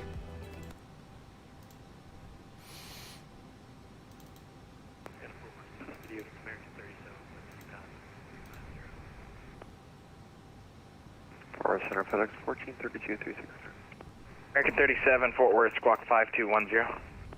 Squawk 5210 Center, good afternoon. FedEx 1582, flight level 280 and direct proud. FedEx 1432, Fort Worth, squawk 0655. 0655, FedEx 1432. Who's the other FedEx calling? FedEx 1582. FedEx 1582, Fort Worth, hello, squawk 5370. 5370 for FedEx 1582. Frontier flight 3230, that's opposite that. Descending through flight level 330.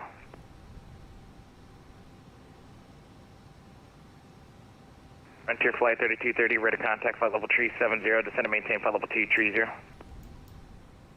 Descend and maintain. Doesn't matter about the descent profile now anyway if ATC are going to bring us in. Descend, pilot's discretion, flight level 230. A-firm, descend pilot discretion, flight level 230, frontier flight 3230. X1432, ready to contact, flight level 360. Descend via the CZ6 arrival, the Austin altimeter 301 Descend CZ6 arrival, FedEx 1432. FedEx 1582, ready to contact, flight level 280, descend via the bridge 4 arrival, DFW altimeter 3010. Descend via the bridge E4 arrival and altimeter is 3010, FedEx 1582. Forward Centre, good afternoon. American 2251, descend through flight level 210. Right, turn the constraints on inbound Zebra. and have a look at those, what we're doing. So we're American 2251, Fort Worth, hello, squawk 522 tree. If we just Squawk zoom out, 5223. those constraints should appear on here. Frontier flight 3230, And call there we go. Houston 134.42. So at the first waypoint with the constraint, we're actually already on profile. Flight level 280, we're slap bang between the constraints there. 1755, flight level 330 over at Foxdale. Hey Nolex, how you doing? UPS 1755, you're going to be leaving my airspace here soon, so you can just go back to Unicom. Have a good day. Roger, back to Unicom, have a good day. Fort Worth, UPS 7566 with you on Zach for climb to flight level 257. UPS 7566 Fort Worth, hello, squawk 0503. 0503, UPS 7566. American 2251, ready to contact through flight level 190, descend via the bridge 4 arrival, DFW altimeter 3010. Bridge 4 arrival, altimeter 3010, American 2251. Okay, so I think we've got everything all set up ready for the arrival. Got some ATC running as well, which is nice. Don't do ATC in America that often, so that's a bit scary. Just give me a second here, I'll get to you here in a moment and expect a PDC. American 37, descend via the Kane 2 arrival, DFW altimeter 3010. Right down via the Kane 2. What Osman says, you need to look at the operational flight plan. UPS 7566, ready to contact for the flight level winds. 260, and there does not appear to be a flight plan in the system for you, so when you get a second, you refile. We filed It's strange we've not got a top of descent though. That's very strange. Okay, try it again. DFW Santa Delta 18, Delta 18 is for your traffic. Never mind. Is that a radio check, 5x5? We can do it the old-fashioned way. We can divide by 3.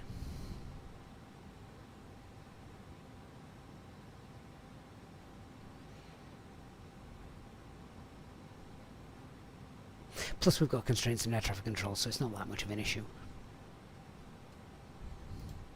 Alright, UPS 7566, I have your flight plan now. Climb maintain flight level 350. I do have to keep reminding myself of my call sign every time ATC chirp up that we're a FedEx flight today and not EasyJet. Fort Worth Center, America 779 Heavy, descending via the 184 here, crossing hills, expecting 35 center for the LS approach. American 779 Fort Worth, hello, you are ready to contact 12000, DFW altimeter 3010. Real things top of the 7 will show on the navigation display. Maintain 5000, America 779. Yes, it should, but it should also notify you on the flight plan page whereabouts that is. American 540, fly the present heading. Not quite sure why it isn't American doing 540 that. Fort Worth, fly present heading. Maintain 3000, cleared ILS 35 center approach. Cleared 35 Never mind. center approach, present heading. We can do it manually. It's good practice. Center, Spirit Wings 2021, descending on the Winnie 4 arrival. We're overhead, Berry 15,000, expecting ILS 35 left. Spirit Wings 2021 Fort Worth, hello, you are ready to contact 15,000. So at Siver we need to be between flight level 200 and 230. So after passing Army, If you're looking for clearance, just give me a second. I got airplanes in the air that take priority. Stand by. Go down now. 240. That's the lowest we can get to at Descend via the Winnie 4 arrival. Expect Army. ILS 35 center. So if we Descend via the Winnie 4 arrival, expecting ILS 35 center. Spirit Wings 2021. American 2251, expect ILS 35 center. Expect start for a descent now. American 2251. And Delta 204 Heavy descending to flight level 310.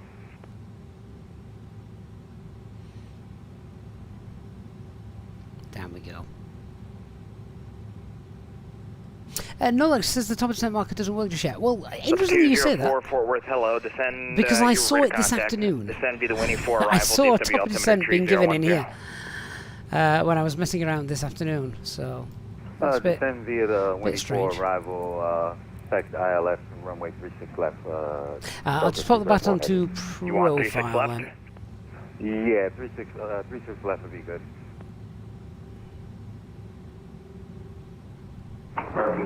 If we get the choice to land, I want Delta 3-5 204, you can centre, just expect because that. it's easier.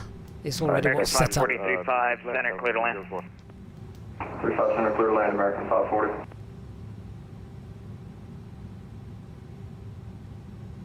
Center UPS 7566, are we showing up now? Yep, UPS 7566, climb, maintain flight level 350. 350, so UPS 7566. American 779, right turn 340, descend and maintain 3000.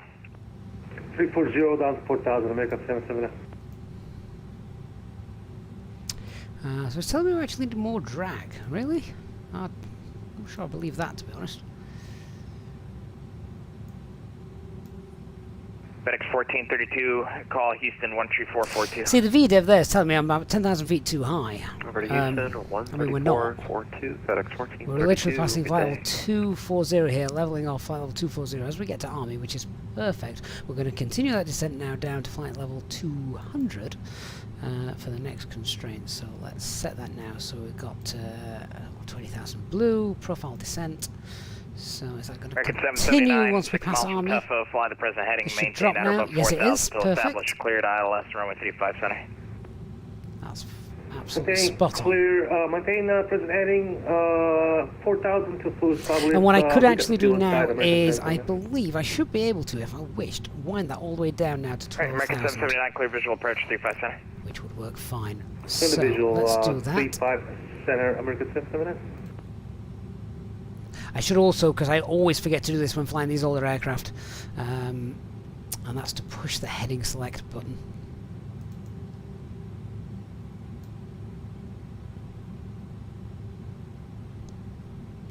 So even, yeah, if it's telling us we want more drag, I'm just going to politely disregard that. American 37, what terminal are you parking at? American 37, roger, expect ILS 36 left. Danny says, heard the profile mode doesn't obey constraints. Western American 2268 is That would be 4.9 frustrating miles, if it 35 didn't. left. American 2268, Fort Worth, hello. 35 left is closed, can you sidestep to 35 center? FM. American 2268, sidestep 35 center, runway 35 center, clear to land. Alright, step 35 center, clear to land, American 2268. American 540, where are you parking? We'd like just straight ahead, simple as possible, whatever's open. Alright, American 540, make that left turn ahead of you across 35 left straight into the ramp. We'll cross, left turn ahead, into the ramp for American 540, thanks. So that's another American thing, isn't it? They just say, where you're parking, there you go. I'm not telling you where to go. Just taxi to the ramp of your own accord. Fort Worth, this is Executive 285 with you, flight level 400. Executive 285, Fort Worth, hello. Descend via the And it's Mondo holding flight level 200 arrival of altimeter as we 3011. pass server, so that Gonna is be the Mondo spot on. 4, It's also 3011 reducing for speed as well, 35. which is exactly, it's obeying all the Forward to constraints. American, It's wonderful. 779, Scottish full pilot, good established local afternoon. latitude 357. Thank you so much for a raid there with a party of 47 over on Twitch. Good to see you guys. Thank you so much for joining us just on descent into, where the hell are we going? Dallas, Fort Worth. Never been here before. We've got ATC. We've got the Airbus 300. This is the first flight I've ever done in this aircraft as well. So American 2251, all good descend fun. maintain 8000. Descend and maintain 8000, American 2251. So this shouldn't now descend until we pass Seaver. American 37, fly heading 210, maintain 12,000.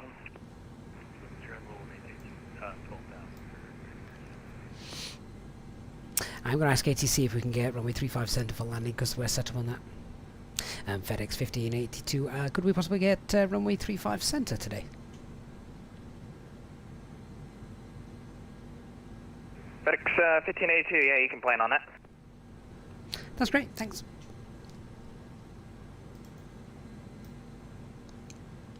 That is one of the great things about flying in the USA. They're a lot American less 779, runway formal 35 center, clear to land. with their ATC. 35 center, clear land, American 779. Scottish pilot, no, it worked fine, mate. Thank you so much. Hope you've had a good flight.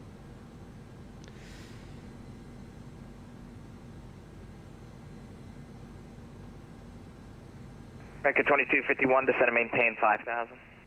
Descend and maintain 5,000. Right, let's see what happens here. So I've got this obviously wound down to 12,000. The constraint is 20,000 until we pass Seaver. So once we pass Seaver, they should start to drop to the next constraint, which after Seaver is Bridgie 1700.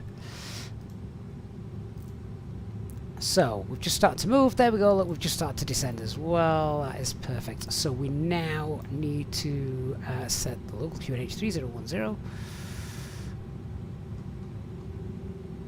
That's set. Dennis should a lot less formal with a lot of things. Circuit left on Mike 2. American 2268, where are you parking?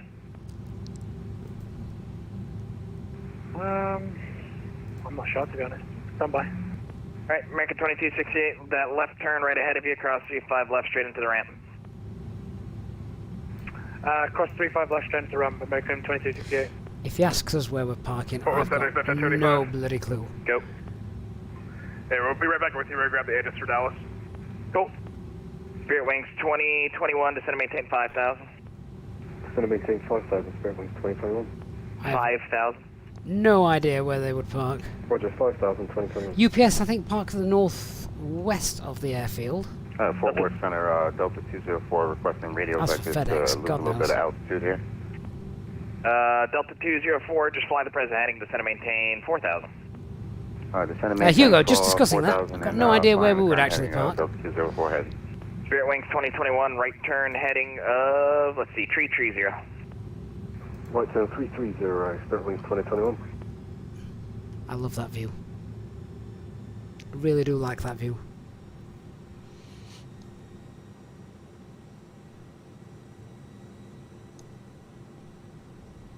Fort Worth Center, that's at 285. We're back with you. Welcome back.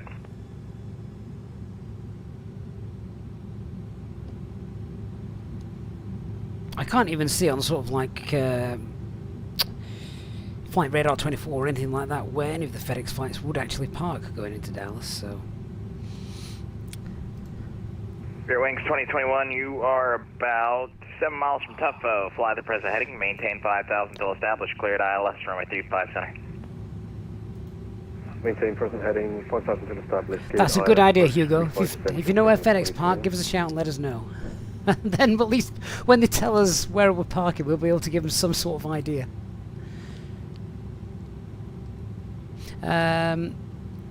Brain 7 says, right next to 17 center. American 37, descend and maintain 6,000. Or correction, 5,000. Yeah, 5,000. On the northeast part of the field, really?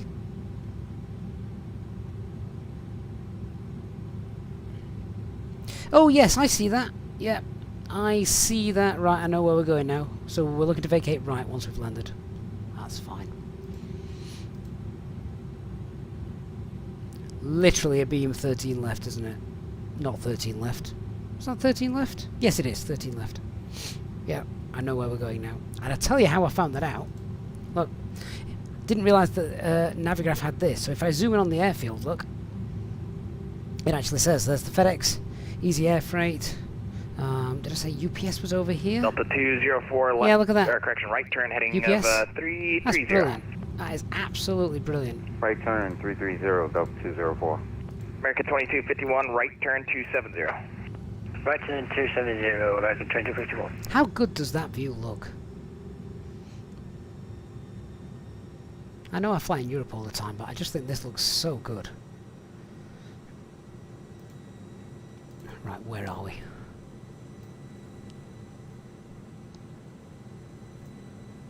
more drag. No, we don't need more drag. Cancel that. American 37 heavy, left turn heading 180. Left 180.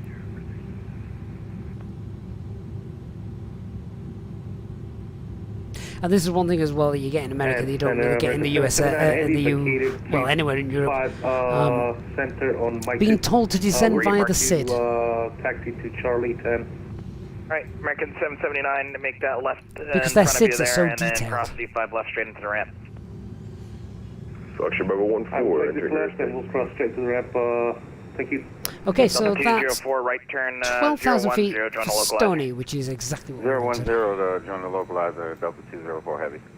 American 2251, right turn heading of tree. Now what it's not doing is obeying the Heading constraints for the 2250, speed, I And think. Delta 204, descend and maintain 3000. So, Send and maintain 3000, Delta 204. start to...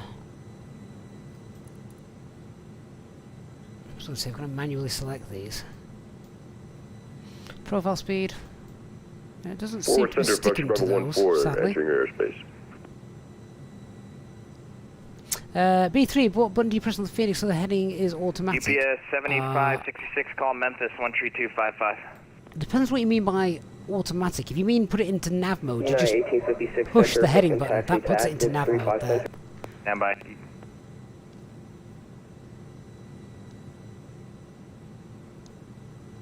American 2251, fly the present heading, maintain 5000 until established, cleared ILS 35 center approach. Maintain heading to established, cleared ILS approach 35 center, American 2251. Right, Delta if you now go 204, about 3 to miles take from Hutton, approach, fly the present heading, final maintain 3000 approach. until established, cleared ILS 36 left. Fly the current start heading, slowing the aircraft down now. clear for the ILS approach, runway 36 left, Delta 204.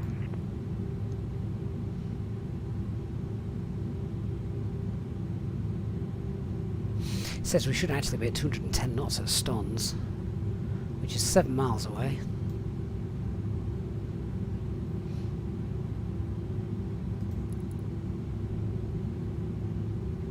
Not quite sure why I can't set a speed on here, to be honest. However, 210 is pretty close to green dot speed, which is what I was slowing Spirit down Wings to now, so that's 2021, runway 35 center, clear to land. 35 center, clear to land, Spirit Wings 2021. The United that was calling for taxi on at DFW, Squawk Mo Charlie. Squawk Mo Charlie, United 1856. Can we see the airport yet? I mean, it's American 37, Blooming left big turn airport. 090, descend and maintain 3000. Left 090, down 3000. love the reflections of the United sun. 1856, we are squawking Mo Charlie. Well, you're not squawking the code that I gave you, so squawk the squawk code that you were given in your PDC. Alright, thank you. Jim, pull it up. UPS 7566, Memphis Center, trying that. 13255. Doesn't like it. 13255, UPS 7566. Although it is holding the profile now, so Fort Worth Center, Delta 204 Heavy, fully established localizer. perhaps that's what it actually needs, rather than the approach mode You needs look to be off your right activated. wing, you'll have an American. Can we try turning the speed knob? I can try it. It's not working, and it's not changing American on the primary flight 2251, if you look off your left wing, you'll have a Delta. Roger, we have the traffic, American 2251.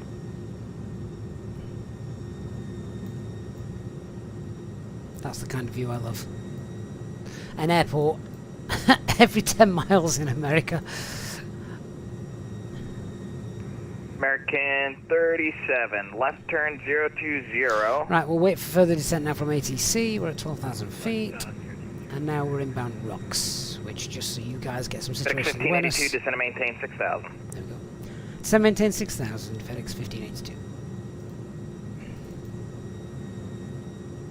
American 204 heavy, runway 36 left, clear to land. There we go. United 1856, runway 35 center, taxi Golf Alpha Kilo, cross runway 35 left. Taxi 35 center via Golf Alpha Kilo Cross 25 left. 35 left. American 37, 4 miles from Hutton, maintain 3000 until established, cleared ILS, runway 36 left approach.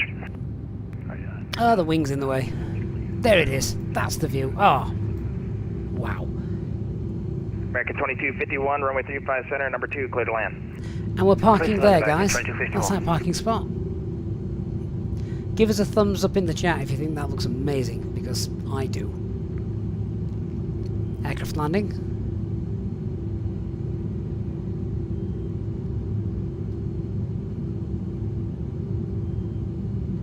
Maybe we should 56, we're gonna just spend a month, the next month, flying in the USA doing cargo flights, because that looks awesome. And if I fly at night time here in the UK, it's daytime in the US. Forward center, Southwest 1855, flight level 350. Southwest 1855, Fort Worth, hello, squawk 5, tree 5. 10,000 feet, lights on. Squawk 5335, Southwest 1855. Let's get down a little bit quicker with some spoilers, shall we? Which again, you should be able to see. There they are. American 445, Fort Worth, hello, squawk 5, tree 02.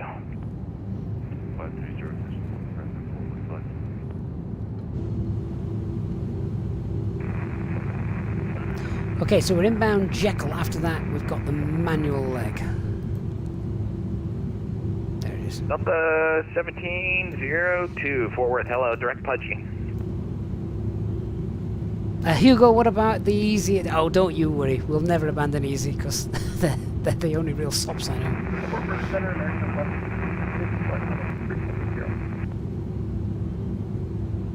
Delta 1702, say that again. Roger. American 1166, Fort Worth, hello.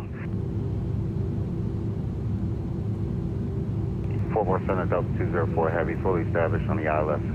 Runway 36 left. Yep, Delta 204, runway 36 left, clear to land. Clear to land, runway speed race can go, Anthony. Delta 204. Spirit Wings 2021, you going to Echo Terminal? Roger, Echo 33 if possible, 2021. Alright, Spirit Wings 2021, cross 35 Okay, so left, turn the kilo to ILS ramp. on now. Cross 35 left, kilo to the ramp. Spirit Wings 2021, thank you. American 445, ready to contact, flight level 350. Descend, be the Jove M5 arrival, DFW altimeter Hugo, 20 years, my 3010. word. Bet there's not much you haven't seen. Said by the Jove M5 and 301.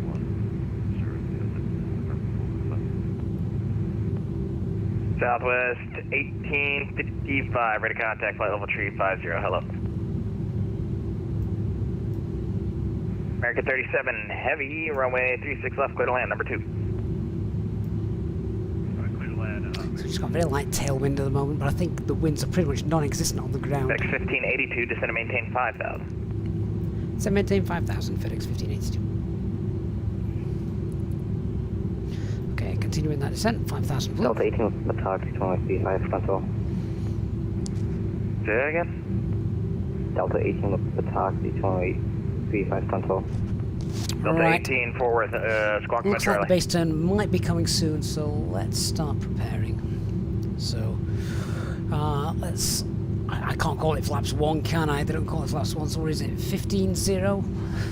Let's do that. Squawk and Charlie on Delta 18. Make a note of the VAP speed as well. What was it? It was... Delta 18, runway 35 134. center, taxi Golf Alpha Kilo, cross runway 35 left. Taxi 25 Santa via Golf. Lima. Golf Alma Lima Kima. Cross my 35 left. Nope, Delta Golf 18. Alpha Kilo, cross runway 35 left. Discontinuity ahead. Golf Alpha Yeah, it's Lima. fine. Let's push Oh my god. the heading Kilo select button so it full on continues Delta straight 118. when we pass United this. 1856, follow the Delta. Got you. That's what we were trying to tell you earlier.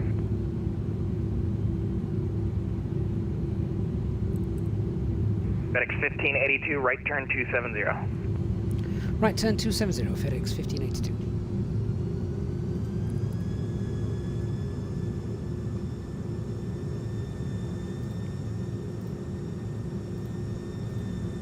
American 2251, where are you parking? We'd like Terminal A if possible, American 2251.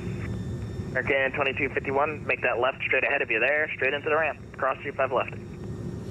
No passengers, Straight but ahead, cross 35 left. seatbelt sign should be on. American 2251, thanks for service. Delta 204, can you squawk from a Charlie, please? Yeah, Delta 204, would like to park over at Terminal 8 in the Bravo 27. Going, wait, where are you going? Terminal B? No idea how to extend a runway sorry, center line on this Terminal thing. B, Bravo 27. Alright, Delta 204, cross 36 right, straight ahead into the ramp. Cross 36 right, straight into the ramp for Delta 204. Don't know if there is a way. FedEx 1582, 7 miles from Tuffo, turn right, heading 340. Main 1000 until established, cleared ILS 35 center approach. Right turn 340 and just give us the descent altitude again, please. FedEx 1582. Nope, maintain 5000.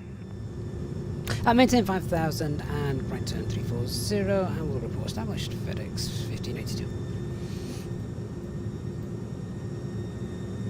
DFW, or correction, Dallas Love, information Golf, current altimeter 3012. Well, we're that far out now that we have lost the DFW departure information hotel, ILS arrival information Golf, identifier, but current never mind. altimeter 3010. Where's that big airport gone? I'll start slowing it down. So, below SP, so let's go the second setting of flaps, which is 1515. FedEx 1365, Fort Worth, hello. I'll There send you, we go. or correction, I'll clear some request, standby. Activate the second autopilot. So we've got glide slope, lock blue, cap 3 dual.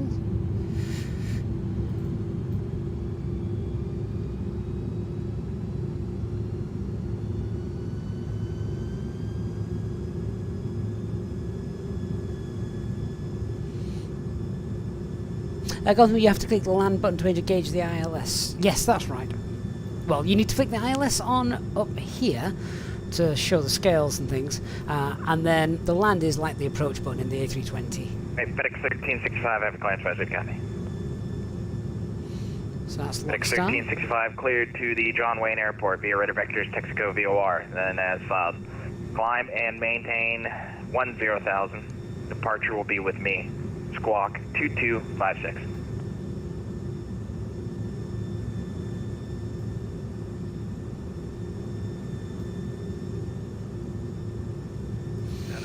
I think if I just...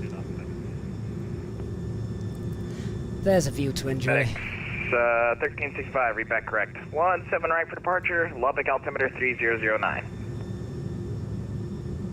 It looks so realistic, doesn't it?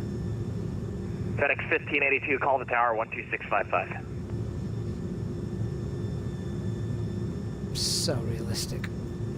Right, here comes the glide slope. Speed 180, that's fine. 30-mile DMV final. Let's see, Delta 18, United 1856, call the tower 12655. Glide slope is captured. Mr. Project, 3,000 feet, set. FedEx 1582, Just make sure tower it doesn't capture this now. 12655. And FedEx 1582 established.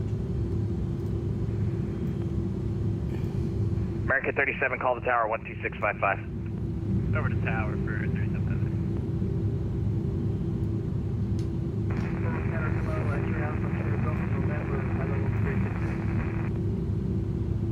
X-ray Alpha, Sierra Golf November, Fort Worth, hello. Did they hands off the tower when established? Ah, okay. And FedEx 1582 just confirm onto tower now? Yep, FedEx 1582, tower 12655. 12655, thanks for your help, FedEx 1582, bye-bye.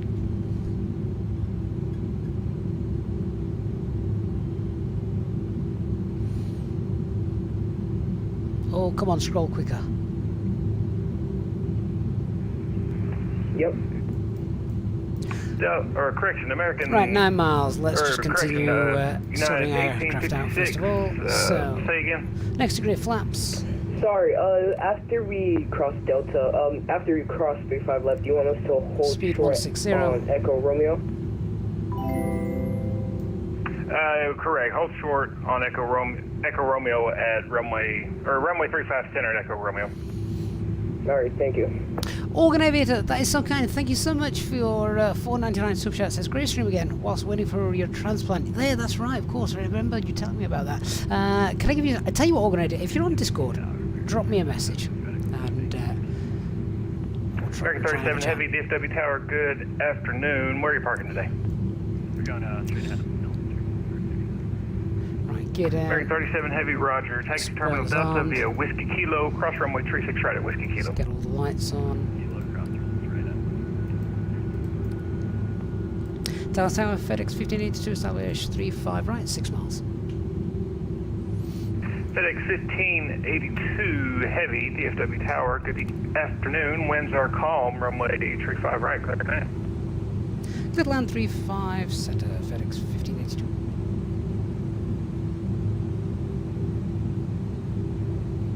A few stutters as we're coming in though. Don't like that.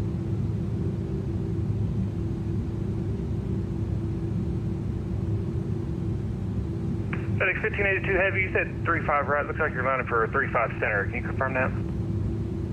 That's correct. Arriving 35 center, FedEx 1582. Okay, FedEx 1582 Heavy. I thought you said 35 right, but clear to land, runway 35 center. Little Land 35 center, FedEx 1582. These stutters aren't going to make for a nice landing, are they?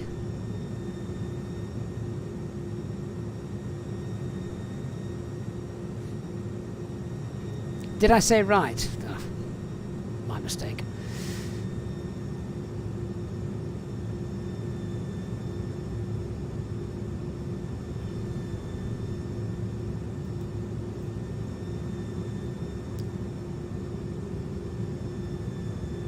Okay, now the great thing about this aircraft as well, which I do like, is we don't need to touch the thrust levers. That's all done automatically, so we're just going to disconnect the autopilot, land the aircraft. Don't touch thrust levers until we activate reverse. Speaking of which, we've got auto brake set. Let's go auto brake medium. Which might be overkill because we need to roll to the end of the runway, but we don't have a landing performance calculator, so never mind. God, that runway looks narrow. So autopilot's off. Airplane is mine.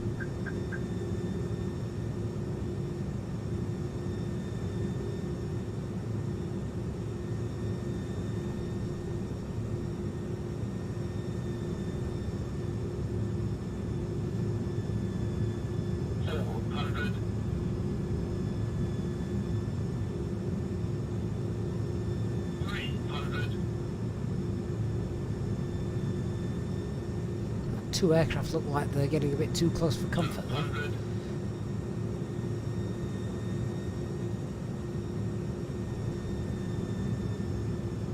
Delta 18, DFW Tower, are you with me? Yeah, Delta 18. Delta 18. Delta 18, runway 35 center, line up and wait.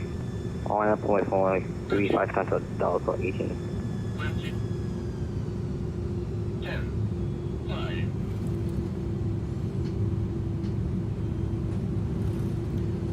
Not loving the markings on the runway, I've got to be honest.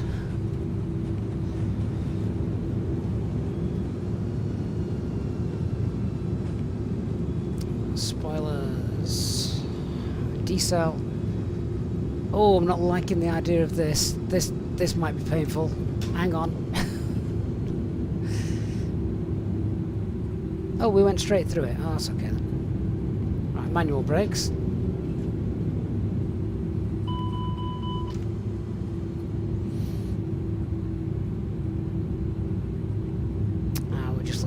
Vacate over to the right.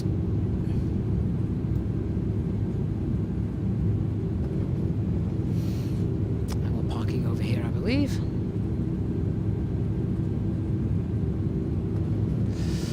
Yeah, what's happened to my runway textures?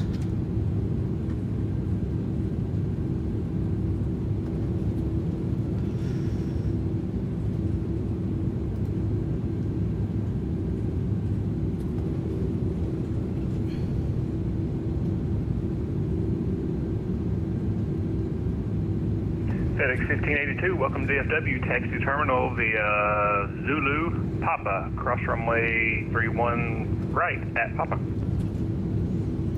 Zulu Papa, cross runway 31 right at Papa. Thank you, FedEx 1582. Bye-bye. Delta 18, winds are calm, RNAV cousin, runway 35 center, clear for takeoff. Clear for takeoff, runway 35 center, and I'm on up to, what do you say again? RNAV cousin. On up the cousin for Delta 1, Delta 18. Well, I've no idea what's happening to the textures here, but this looks... all the buildings look great. The signage all looks fine. Everything looks fine, apart from... 557 is ready to taxi. The actual taxiways, which is very strange. 557, runway 36 right, taxi via Golf, Whiskey, Quebec. 36 right, Golf, Whiskey, Quebec, Delta 557. Brake temperatures are high, never mind. United 1856, runway 35 center, line up and wait. Line up and wait, 35 center, United 1856. I'm not actually sure which gate this is meant to be, so I've got no chance of actually getting GSX to pick one out for me.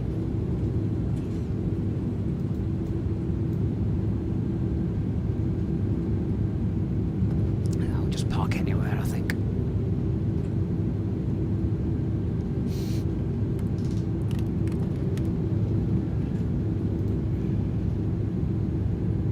But I thought the scenery coming in and the airport itself looked fantastic. Now, I did do a replay of that, so we'll check out a replay in a little bit. Contact Fort Worth Center. Have a good day. Over the Fort Worth Central, deal. Oh, wow. Love that. Little aircraft shadow then as it went over. Oh, there it is. There it is. How cool does that look? Right, I am going to park it just here and hope it's a stand. It looks like a little bit of oil and hydraulic fuel on the floor, so it's good enough. Delta, or correction, United 1856, RNAV cousin, runway 35 center, clear for takeoff. RNAV cousin, runway 35 center, clear for takeoff, United 1860. Funnily enough, the engines sound louder now than they did when we were in the air, so I'm not sure what that's all about. United 1856, did you get our last transmission? No, 1856 did reiterate it back, correct? Yes, thank you. Got some lag. Okay, not a problem.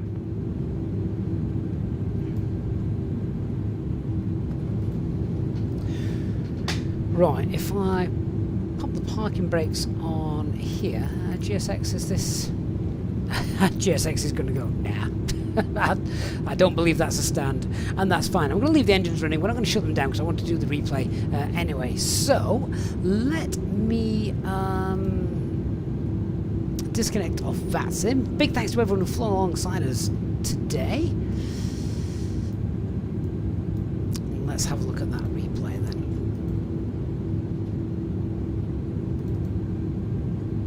Now, I actually started this out quite a way away, so we'll have a look as that comes in. There we are.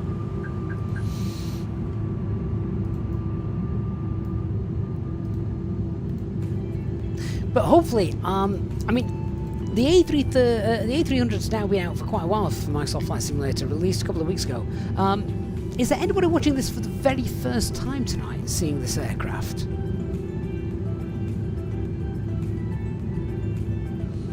Interested to know if that's the first time people have seen the A300 in action tonight. Oh, Lightspeed says first time he's seen this aircraft in the flight sim. T-Break as well, first time seeing it. So, what did we think?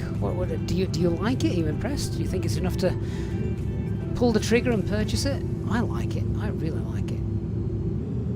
Just doing something different like the cargo operations and flying different parts of the world. Elliot, was it also a first look for you as well? Oh, awesome. What do you think? It is so similar to the A310, isn't it? But just with some subtle differences. I do like the EFB on it, that's quite nice. A landing performance calculator would be nice as well.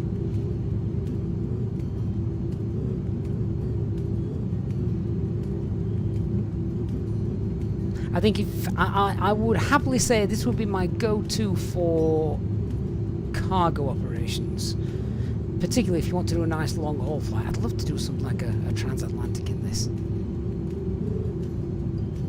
Guido, as it says, yeah, Guido, the Iran Air has the passenger operations for this. Indeed it does. They also have the A310 as well, don't they?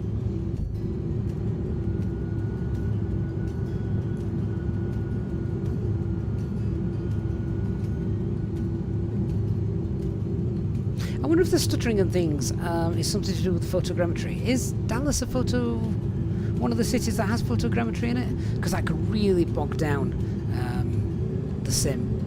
Particularly if you haven't got the fastest internet connection. I mean, mine usually hovers around 40 to 60 megabytes a second. But bear in mind when we're streaming as well, of course, you're using quite a bit of bandwidth for that.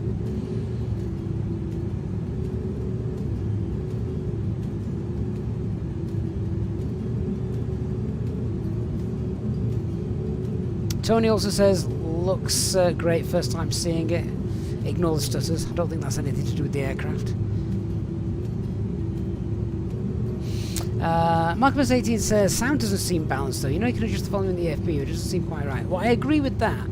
For some reason, it sounded louder on the ground than it did in the air. Maybe that's a strange quirk of the real aircraft. I don't know. The engine's close to the ground. Does it bounce off the taxiways and you can hear it more in the flight deck? I don't know. I've never flown an A300 in real life.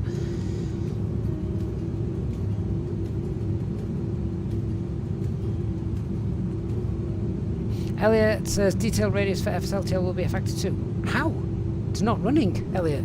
I wouldn't have FSLTL on and Microsoft and VATSIM. That would just be crazy.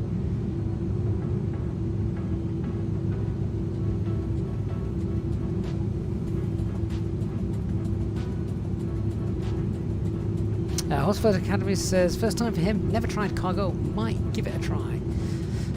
I'm normally a passenger guy, but yeah.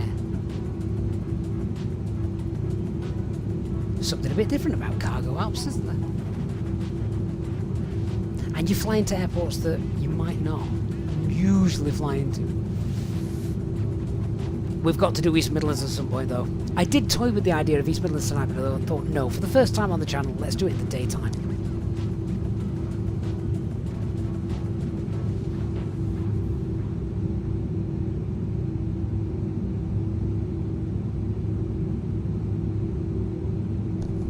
Oh, I've just remembered I've got to go and put the bins out. A bit of useless information for you.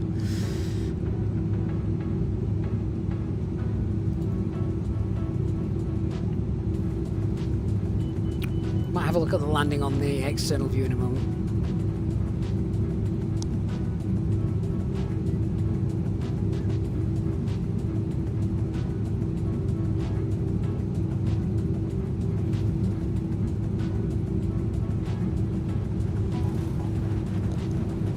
Tell you what though, for a first time landing on the aircraft, I will take that every day of the week.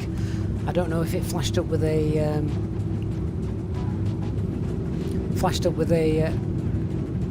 FPS landing rate, but very good.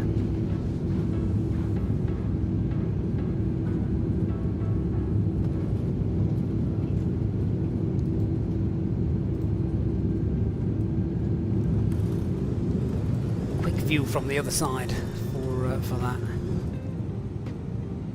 Yeah, should we go with the just go with the wing view. Did I say FPS light speed? Sorry, FPM. FPM.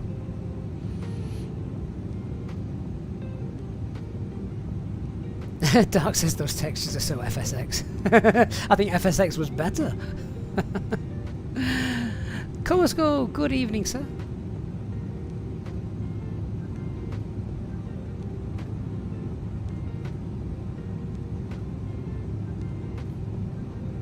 Fruitbat, I've turned off the Inibuilds model in V-Pilot. There is no FSLTL A300, so it loads the aircraft. So it loads the full aircraft as models for others. I have no idea what you mean, Fruitbat. How do you turn off a model in V-Pilot? Well, that's nice to see. Sky Dolly records all of the animations correctly.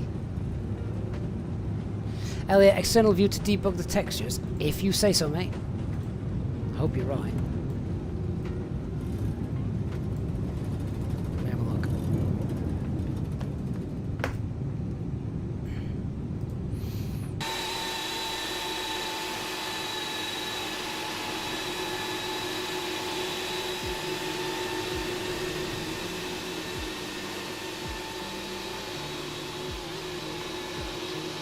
Oh yeah, you're right. Those textures look much better now. Even from this distance, they look much better. How's that? How weird is that? Hospital Academy, nice watching night before starting the shift at Bristol. Oh, amazing. What is it?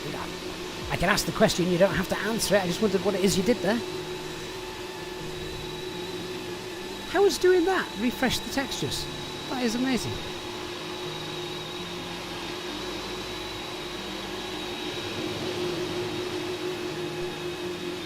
Yeah, look, I've got a centre line now and touchdown zone and everything. I was just making it up before.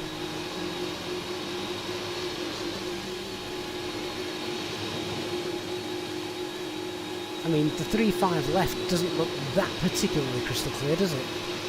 The piano keys looked okay. I do feel like we landed a bit flat. There wasn't much flare going on. Oh, actually. We'll scratch that. I'll take that. We're on the we're on the invisible centre line. We're in the touchdown zone, and there was a decent enough little bit of flare. So you know what? We love it. We'll take that every day of the week. Cleaver, we need to go up and away from the aircraft. Quick external cam fixes it every time. Well, hang on then, I can do that as well. That's the proper external camera. I should have just landed on a different runway. It might have looked better. Oh, never mind. Those runway textures look appalling. This is the default airport, by the way, from Microsoft Flight Simulator, which, believe it or not, is handcrafted. So, never mind.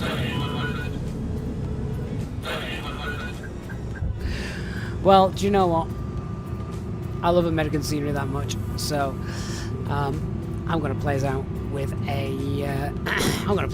a beautiful approach view all the way through to say goodbye to you guys. Thank you so much for being with us this evening and checking out our Airbus A300. It will not be the last time we see this aircraft on the channel, because we know that we're primarily EasyJet based, A320, and God willing, when we finally get the Phoenix A319 and the A321, then we're going to have some real fun with those. But for now, I'm going to leave you with this view to play us out. Thank you so much for joining us, everyone. Thank you to those of you especially as well who have supported the channel as well, not just during this stream, of course, but also during our during the last 12 months. Our EasyJet SimPilot channel memberships has always been absolutely amazing, and yeah, honestly, couldn't do what